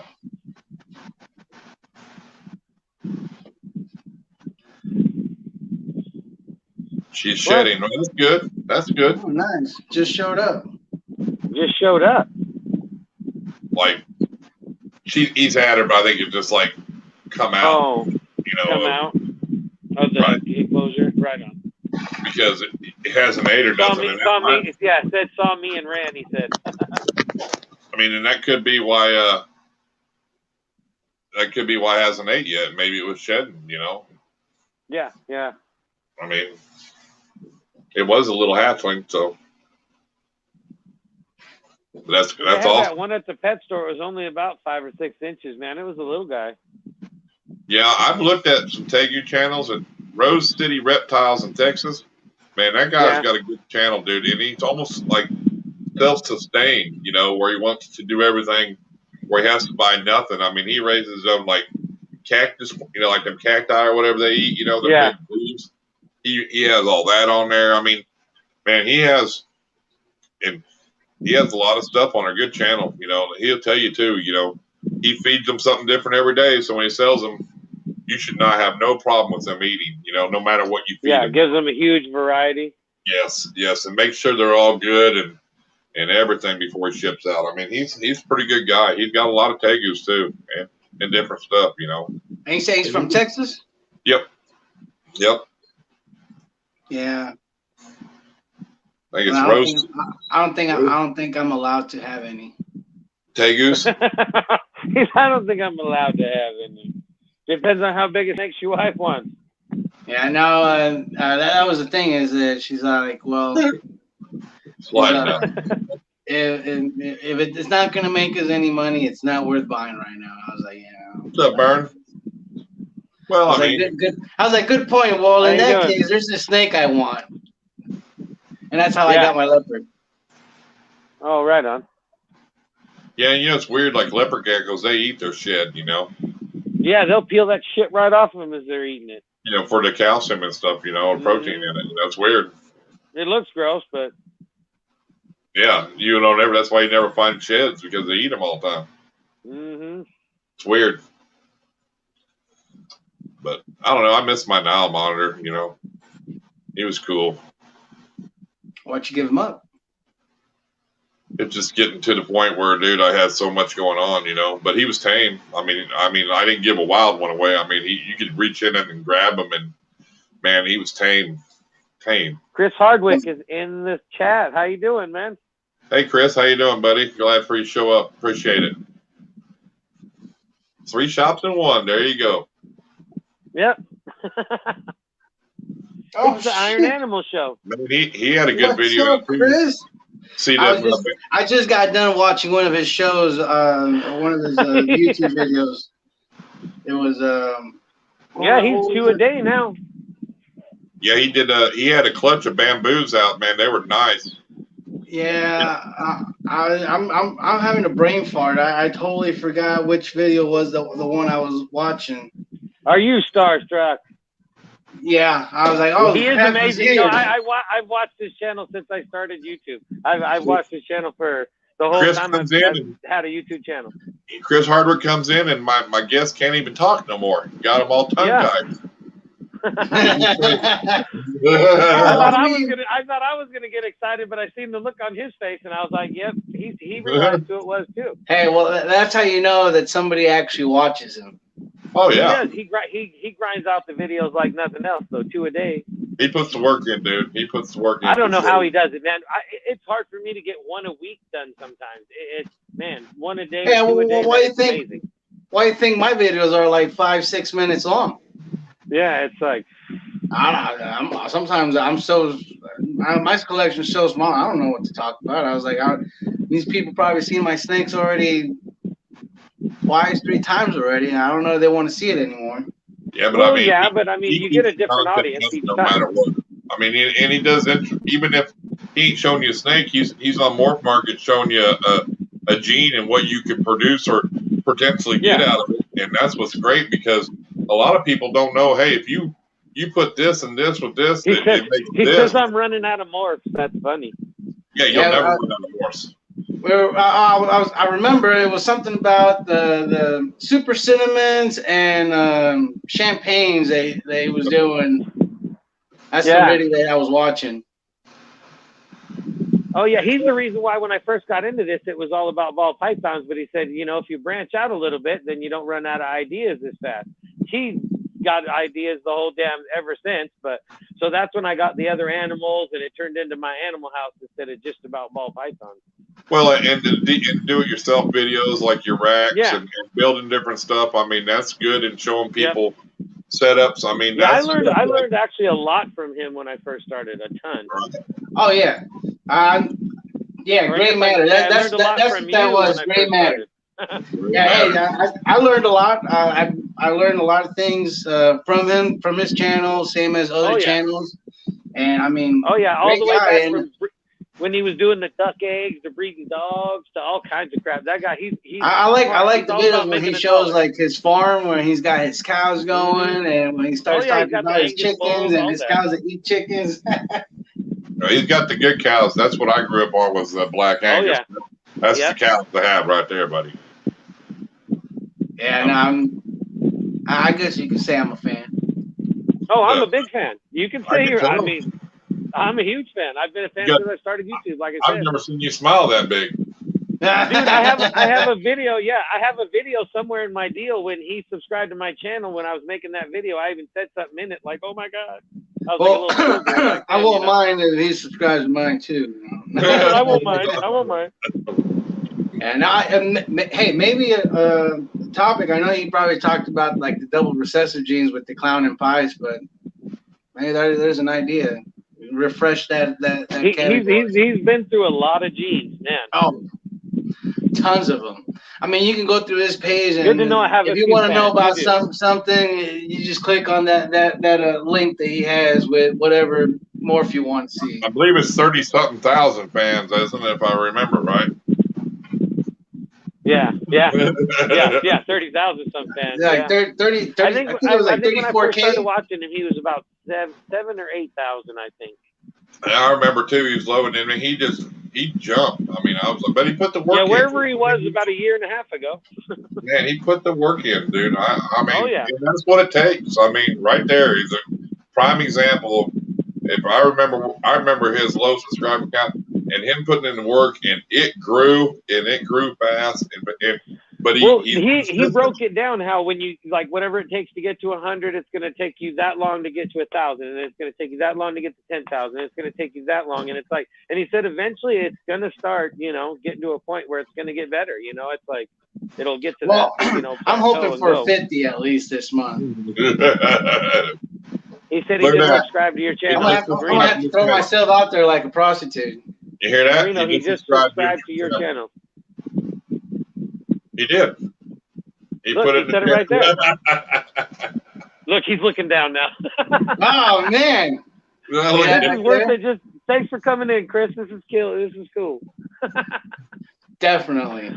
I was mad the last time because what did I do? Was I late for the stream, or I left for like 5 minutes? Yeah, and I missed you that last time. Hey, Justin. I was like, damn it, I missed him. Justin, I think that's worth that banana pie over here, don't it? Oh, it is. We'll see what I can do. Yeah. Look what we did. Hey, I even had your logo on the big screen when you came in. Yeah. Heck yeah. That's awesome. We'll see what we do over here. And Chris, if you'd ever like to sponsor a show and get on the big screen, you get a hold of me. No, I'm just going to throw that out there, That's great. Hey, he's done a couple lives. And you know what? It's funny. And then the couple lives that I've seen him do, they're in his car. It's like everybody, I've seen tons of YouTubers do lives out in their car because they get better reception. We're on the open. Hang on. Let me yeah, because it's more out and stuff. Yeah. Let me let my dog out for a second. Oh, that's right on. Mr. J shared his link. Cool. But yeah, where'd he go? Yeah, that's crazy. That's awesome. I thought you were going to let your dog out. I did. Oh, that was quick. I was just reading it and I heard you, and then I looked over and you were still there. I was like, I thought you were going. You must have had a glitch or something. Nah, my fiance's out there in the living room. Yeah, I got Put right people subscribing to your channel. You're doing good. Hey man, I want to appreciate. I'm speechless. Thanks a lot. This is what this is for, is getting this community together. And that's the thing, when we subscribe to each other's channels, it's like we're all reptile people. It's not like we're, you know, far-fetched from, and the people that do come in here, there are, you know, slot channels that come in and other channels, but they want to see the reptiles that we have. So it's like, you know, it's all a big community of people that are trying to watch each other's stuff, you know. It's hard after a while, you know. Everybody that comes in here supports everybody, and that's the main thing, you know. And you know, they're not just somebody in here hoping to win a giveaway. And if we get questions and we can help them, and you know, these people watch your videos and everything else all the time. These are the people you want in your community. The people that are going to comment on your videos, watch your videos, and support you. You know what I mean? Of course, the rock star in the room, he's kind of busy. You got to. And that's one of the things I did like about what you suggested was maybe like a free thermostat or some heat tape for their, people shouldn't. Yeah, he wants to see a cool snake. Moreno, pick one out. Pick your favorite snake. Yeah, Chris wants to see a cool snake. Look, let's see how if his hands shake. I don't know. I mean, like, thank you for subscribing to my channel. But just to throw it out there, the people that are in chat, if you are going to say subscribe, type out the whole word. Awesome. Oh, he grabbed two. He's oh, look, I got two. I was like, I'll do better than just one. Yeah, I love two. I love my yellow. So these are my firefly, double head, clown pie, and this will be the etchy, the banana etchy pastel sugar. Awesome, looking good. So these are my babies right here. These are we looked at it over at Donnie's channel. Man, he's got that. What is the sugar vanilla, right? That thing. We'll show them the purple motley or purple phantom retic. Oh, I don't have any cool snakes, but let me go get one. All right. The purple shows for you. Oh yeah. Look at that purple's on that retic, huh? That's pretty. Yeah. You gotta get one, man. Can I have one of those, man? I need to hold off on that. I only have 2 females that I'm working with this coming year anyway. I'm starting out slow. I got a lot of critters. So is this your first year? Your head like that? Huh? No. Can you grab your ball pythons like that? Can you play with their tails like that? My ball python, yes. No, I mean, hey, tell me this thing ain't a puppy dog. Oh, mine will be ready to huff and puff and push me away. My black child, she's awesome too. I love retics, dude. I love my balls, but I love the retics. Man, they are cool. They have a whole different look to them when they, you know, it's like I keep saying, it's like look more aggressive. When a retic looks at you, you can see that they're thinking. He's got 2 retics. He's got 2 big retics. Oh yeah, he does. Yeah, that's where he see. You were talking about what to feed your rats off to. He feeds his old breeder females off to his retic. You still got that cage on the pool table? I remember I used to give him a bad time way back in the day. It was like, man, that pool table is beautiful. That cage is on. Yeah. I'm sure I wasn't the only one that gave him that gave him bad time about it. But yeah, it was funny. It was like, man, that big old cage on that sweet pool table. I love the game of pool. So. Yeah, I love this retic. He's probably thinking, now that's that guy that used to pester me all the time in the comments. Yeah, there you go. No, just kidding. Driving back to the shop. What you gotta go back to the shop for? Dude, I wanna. Yep, Lucy needs a bigger cage. Yeah, they're awesome. I like that. That retic that he has. It's like purple. It has a little purple tint albino, or I don't know. Oh yeah. Genetics on them, but that one looks sweet. Oh, Lucy needs a bigger cage. She does. She's getting big, man. Yep. Now that one goes up in the house and as a showcase, so when people come in, they see her. Yeah, you've seen his one on the pool table, haven't you? In that big enclosure. That was old videos. Yeah, I remember seeing that, but I haven't It's seen in anything. a lot of videos. And those must have been like the first ones that he started off with her, but I haven't seen that one lately. Yeah. Yeah, she's big. Yeah, he's got it's the male's it's super dwarf, I think, or it's half super dwarf, I think. If I'm correct, the male that he's got. And another one's what, isn't it like a white phase albino or something like that? All right. Oh, his name is Sunny. Yeah, a purple albino super dwarf. Yeah. Hey, I had it right. See that? I'm learning. I was close. Yeah, I like the white phase too. They're really pretty. Look at the constriction, man. He is so fun.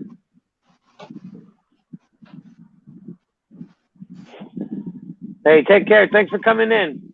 See you, Burn. Appreciate it, channel. Take care and stay wild. Yeah, these things though, dude, I'll tell you what, just chill, smart. You know, I wouldn't even think about hurting. They are. They are way intelligent. Just crawl all over you, you know what I mean? Yeah, I would take mine out, but she just got done eating, and I'm not scared of her or anything. It's just that she just got done eating. Yeah, Chris, the last few videos I've seen of Lucy, Chris has a little hard time holding her himself. She's a little bigger. Yeah, she's way bigger. She's getting big. She's breeder size. And, you know, that's what's cool about them. I mean, think of all the eggs you have on Retech. Oh yeah, it's amazing. I mean, that's my goal is to have about 4 breeder female Retechs and but not breed all 4 of them every year. You know, alternate so they have a year off, and then but still getting anywhere hopefully between 30 and 60 eggs a season or whatever. You know, maybe do two a year. You know. Yeah, so rotate to 2 every other year. Yeah, because I can get one now. A guy who has for sale. He has a golden child, and it's 20 foot long, dude, and it's this big. It's about like this big around. I don't know. And she's a breeder, and she has laid 80 egg clutches the last 2 times she's laid eggs. 80 eggs. I remember you saying. Yeah, you don't want all 3 of them to lay at the same time. He said Lucy's 100 pounds now. Yeah, that's a massive thing, dude. She's probably, that one golden child's probably about 200 pounds, 20 foot, and lays 80 egg clutches, dude. Man, that's crazy. That's an investment, man. I mean, come on. It is. I mean, man, you better get a big enclosure. Well, yeah, but an enclosure. Well, I mean, you know, but he can handle her. You know, I mean, it's not a wild. You know, he can get her out. She's handleable. You know, which is good. He's just leaning more to the super dwarfs now. You know, so it's a lot of people are. It's hard for me to go, you know, I really want that. That's the thing. People want them super dwarfs because they think they don't get as big. For one, they do still get big, and they're expensive. Right. Jesus. Well, you know, some of them are fairly small, but you know, get the right locality, you know, because I'd love to get a Phantom and a orange ghost stripe super dwarf and make super dwarf cows, dude. I mean, I remember when I first got into this, they were having a lot of trouble with people selling retics, telling people they were super dwarfs and they weren't. Right. Well, even the dwarf, you know, but see, I don't know how much of that's still going on, but this boy carries half the genes for cows. He's a Phantom. So he's a Phantom and my female orange ghost stripe. So they'll make cows. So, and if she proves out the poison ivy line, she'll make calico cows. Man, now you're talking that $2,000, $3,000 snake now is $10,000 for calico cow. That's crazy. So fingers crossed. I hope she proves out calico. Yeah, that'd be nice. Well, a bonus in the collection like that is always going to be, you know, that's a big plus. Yeah, but I got it from a good known breeder, though. You know what I'm saying? Yeah. I mean, Jay Gonzalez. You know, so. Yeah, she said a lot don't go past 9 feet. Well, it depends on how true their genes are, though, is the thing. What's that? Well, I was just talking to in the chat. Gay said they don't get past about 9 feet. What's that? Somebody Super said, well, right. I'm not sure. I was reading back up to make sure what I didn't miss or miss. Oh, to me, that is a small snake. Yeah. Right. To some people, 9 foot is a small snake, but it's a big snake. Well, no, I mean, super dwarfs don't get as big as a dwarf. You know. Oh, Chris, if you're still here, make sure to smack that like button for us. Thank you. and of course, dwarfs don't get as big as the mainland. You know. Yeah. But some grow faster than others. You know, like Golden Child, they hit 20 feet. I mean. Yeah, they will, yeah. but they're big. It's not like you're going to get it in a couple of years. You know what I'm saying? It takes a little time. But like a cow retic don't grow as big as a regular retic. It'll get maybe 12 foot, maybe 14 if it tops, you know, and they grow slower. But they are one of the most docile retics you can own. It's like whatever happened, they're just tame when they come out for some reason. You know what I mean? Like, yeah, that's weird. Yeah, mixing them together and made them just so. Just that certain lines together just kind of work together nicely, apparently. Yeah. All right, Chris. We'll be watching that video tomorrow. Thank you for stopping in. I do appreciate it. Yes, sir. Appreciate it for. Thank you so much, man. You're welcome anytime. We do the Iron Animal Show a lot, so look out and stop by again for sure. Remember, if you want to get on the TV, you get a hold of me.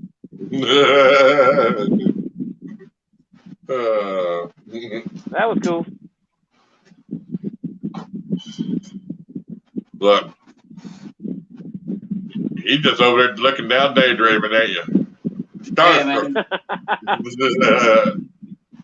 Yeah, like, I don't get to see him at a reptile show because he don't come down here. So I gotta admire him from the internet.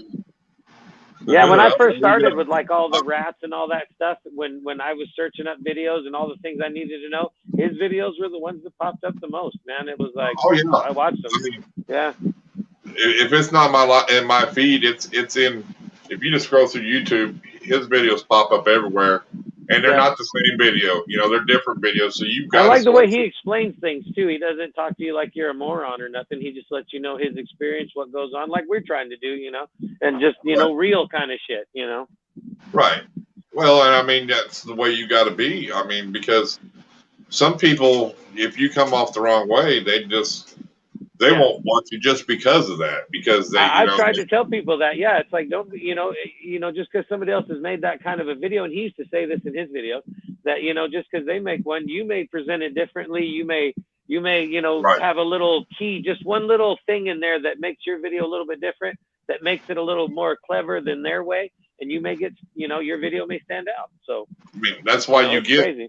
That's why you see 1,000 ball python rack videos or rat rack videos, because everybody does it a little different, and some describe it better, some don't do a very good job. So, but you got to end up watching so many to see which one you like to go off of if you've never built one. You know what I mean? I'm almost thought about building another rat rack with the new Lowe's tubs. Just making one with and building it up with those dimensions, because people they don't want to do it themselves. They want to see it. Yeah, there's another thing I'll probably make a video of is when I make another incubator. Yeah, that way, I'm working on that now. A lot of people do it differently. I like to put the insulation in front of that heat tape all the way to the side on the back. Right. So that way you don't have that big fluctuation from hot up there and real cold. So it kind of helps with the temperament, with the temperature. Since the heat rises, you want to make sure that it stays constant heat. Yeah, so like all those little things that I learned while I'm making it, or people that've done it for a while that showed me a couple tricks, and I like how it works. So I'll probably end up doing the same thing again. It's a habit. She says that she curls her hair like that I curl the tail. I was just twisting the snake's tail in my hand. So Gabe put in the comments that she twists her hair that way. I told her it was a habit. I always do that. I always mess with their tails and their heads. We all do, you know. It's like. Yeah, I do the same thing, Gay. I curl my hair the same way. You got the long hair. You can see she doesn't care at all. She'll even put it up. She likes it, I think. Yeah, but there's a couple of mine. Ball pythons. Don't you touch their tail? Oh, like if I was reaching in her tub to grab her and I hit her tail, touched her tail first, she'll pull it back. Yeah, but like if she knows I have her like this, she don't care after that. There's some that say, "Don't touch my tail, don't touch my head." Yeah. But that's what I instilled in them retics from day one. Grabbing their head, opening their mouths, getting them used to it. So if I ever had to, once they get big, they don't freak out. They don't freak out on me. I mean, because that's one thing I don't want is a 14-foot snake freaking out because I got to open its mouth. But my berm was the same way at 10 foot. You could reach in and open there mouth. May be a time where you're going to have to grab by the head. It's like. Yeah, you never know. That's how you have to be with big snakes. I mean, because when I got rid of her, we looked in her mouth. I grabbed her head, dude. 10-foot Burmese. I mean, she had a big head. I opened her mouth. She didn't move. She didn't flinch. She did right like that. That's what you got to do. And just put the time in every day, dude. This first year is the most important with the big snake. First year to get socialized with them, to get them to trust you, and you're good after that. And even if it's just handling it a couple minutes a day or 3 or 4 times a week, as long as you do it consistently and have a good experience, they're great. And that's what we were trying to tell Blackbird the other night. It's like, man, you better get to holding that snake, Shit, and then because he bought a 2,000-gram male that was already 10 years old. I mean, that's it might not ever.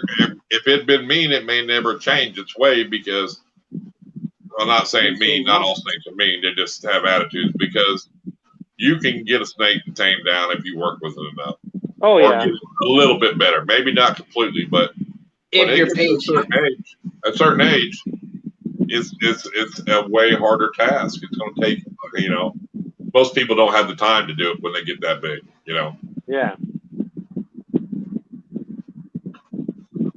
I mean, that's why, I see breeder female retics all the time, but they'll tell you, not for the novice, they're breeders, these ain't your pet snake, you better know your retics and you better be on your toes.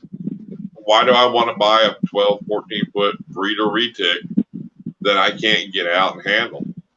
Yeah. I mean, especially at that size. Yeah. Right. Because I could get, I know I shouldn't, but I could get my 10-foot Burmese out. She wasn't going to hurt me. I know your snakes.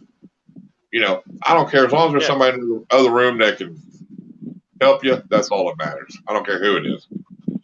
But you got to know your snakes too. You got to know your snakes. I've said that in 100 videos. It's like, man, just all you got to do is just own the snake for a little while, and you're going to learn your snake.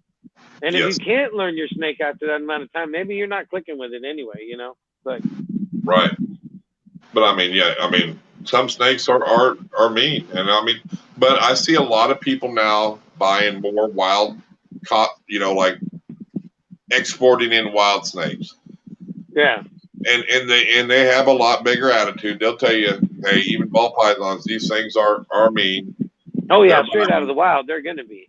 But I would never do that again. I mean, they're doing it are very, very beautiful, but I bought a emerald tree boa from one of my buddies, and I was like, oh yeah, I always loved an emerald tree boa, and I bought him. Was it wild caught? Oh, he told me afterwards. He's like, oh, it's wild caught, and I was like, no wonder. He struck at the glass, had a full lip. And he usually eats at night. He never ate for me in the daylight, so I had to leave the rat there. And one time I fell asleep, and I left the rat in there. Well, that rat got a hold of his tail and chewed it up. Well, $500 later, I still have him, and he's not. He don't look so well. I ain't gonna lie. He was thriving for a while, but he's down the drain right now. I don't know how old he is. The vet never told me. She could never figure out how old he was. So I don't know if I have a young one or an old one, and that's How the big bad is thing it? about buying a wild one. How big is it? A big around and stuff. I mean, is it big around? Is it? I mean, when he was nice When he and was nice. thick, Oh, he was like 2.5 inches thick. well, he's older because I've got my Amazon tree boas, and dude, they're probably 3 foot long, but they're probably no bigger than my finger. You know what I mean? Yeah, If no, that, this so was they're an old one. so yeah, it's probably old, but the reason a lot of people are getting the wild caught is to get new genetics back into their snakes that are so domesticated now, is to breed that into them to help, get that thrive back out. Because they're I was so that poor domesticated. sucker that got sucked into buying a wild cut, and he was never happy in his environment. He literally looked depressed being in that cage because I'm guessing he was used to being in the rainforest. Well, yeah, So because he wasn't born and bred captive. He's going to be, and so that's the now thing. right now I have a snake that stays literally mostly on the floor in his water tub. He don't even perch up like he used to anymore. And that's one of the things that I'm just like bummed out. Like I have rats. I have African softers, and I can offer him, and he won't take anything. It almost seems to be at the point where he's like, I'm done.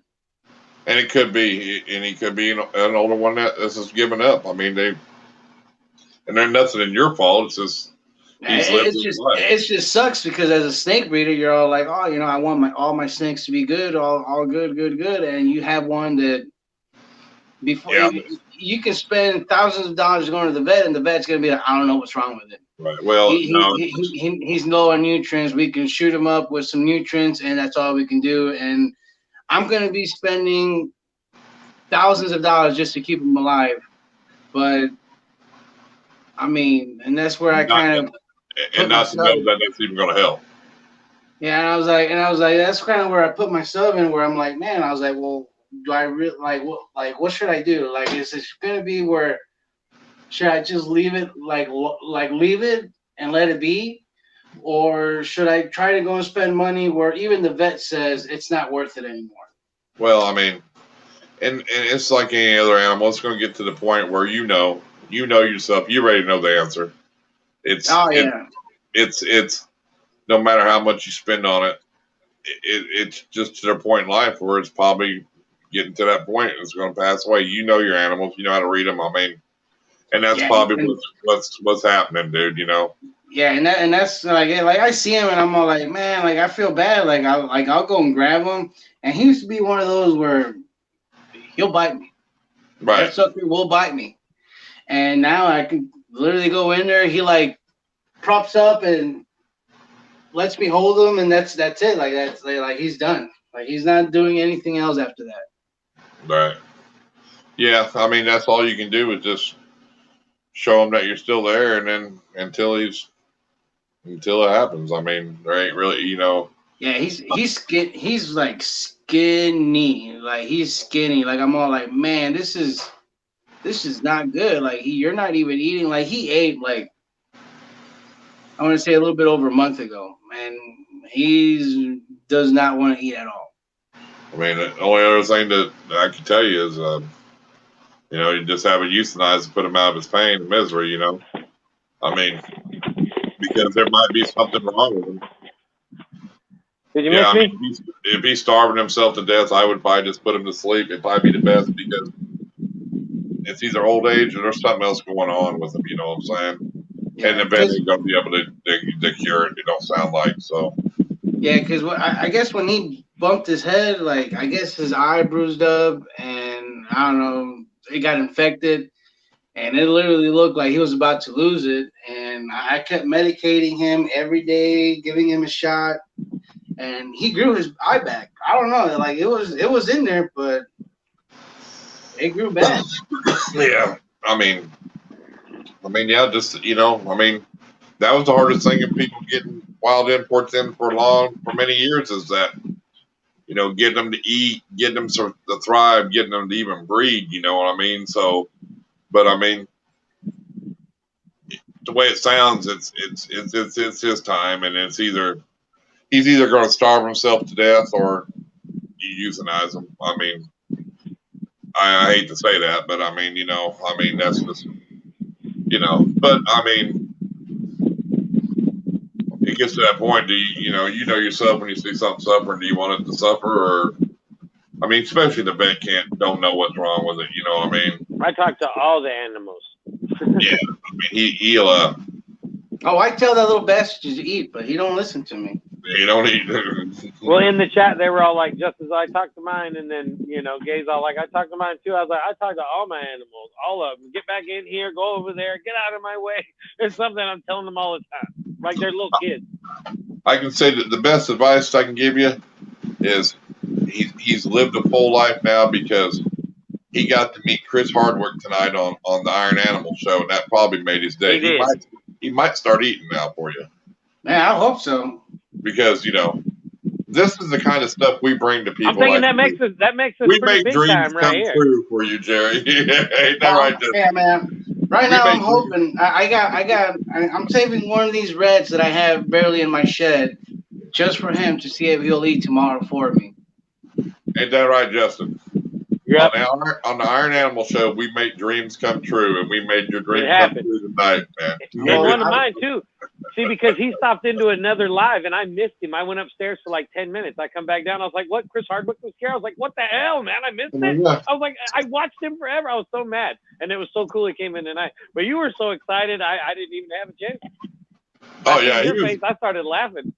He was grinning ear to ear. He couldn't even talk. He was stumbling on his words. He looked down. He was like, "Chris." I think he reread it twice or something because he's like, "Chris," and then Chris Hardwick. What? And he looked up, and it was like, "Yep." Yeah, I had to do a double take because you said something about, "Hey, what's up, Chris?" And I was like, "Wait, which Chris is he saying to?" And I seen his picture. I was like, "Get out of here, man!" I was like, "It can't be."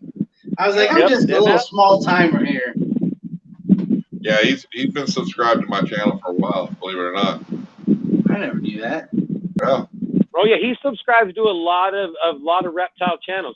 He may not, say, "Hey, I'm subscribed to you" or not, but he subscribes to a lot of channels. Oh, he's sneaky. That sneaky son of a gun. Well, I got a notification when he did mine, but it was like a long time ago. You can watch this over. I know you're gonna watch it tomorrow when the chat's up, and you'll probably watch it over. You'll probably fast forward, rewind, where it says "I sub to your channel." You're gonna keep playing that one comment over and over. I didn't even have the heart to tell the guy he needed to picture of that and put it on the Devil's website. Oh, I mean Facebook. On the Facebook? Hell yeah. On the Devil website. We'll see the Instagram it's actually post not tomorrow. Facebook itself. It's mainly just the groups that are the devil. That'll be an Instagram post tomorrow. I gotta mark the time. I think it was around like three hours in. Yep. Oh, that's great. That's awesome. You better hope it posts the live chat. Yeah, the last one didn't. Oh crap. Yeah, sometimes they don't. I'm gonna have to go up, scroll up real quick and take a picture with it. There you go. You might have. Hey, we're your witnesses if you need one, man. Yeah. All right. That's all that matters. Now. Well, hey, even if it's not in the chat, the video of us talking about him doing it and us talking right now is all going to be there. So you can tell your boys, say, "Hey, go look at 2.5 hours in right there. Go watch that." Oh yeah, you I can screenshot it for you. Yeah. Did you scroll back far enough? It'd be $25 though. This show is $25 everything. Can I get a snake for $25? Hey, do you see your thing going back up here? That's another $25. Yeah, that works. But look. I mean, I tried to sell the TV to Chris. You know, what an investment! You got a bunch of new subscribers tonight. You got your name out. You got Chris Hardwick to subscribe to your channel. Man, I mean, that's worth some marketing. That's marketing right there. 849. 849. He said, Moreno. That's when he did it. He looked it up for 849. 849, which would be 9:49 our time. So 9:49 our time is what happened. Sweet. 9:49. It was kind of cool. I had to look at it twice myself. I looked down and then I was like, what? 2 hours and 49 minutes into this thing. Yeah, we're 3 hours now. It's over 3 hours. Yeah, so, but yeah, see, that would be a good $25 to make too.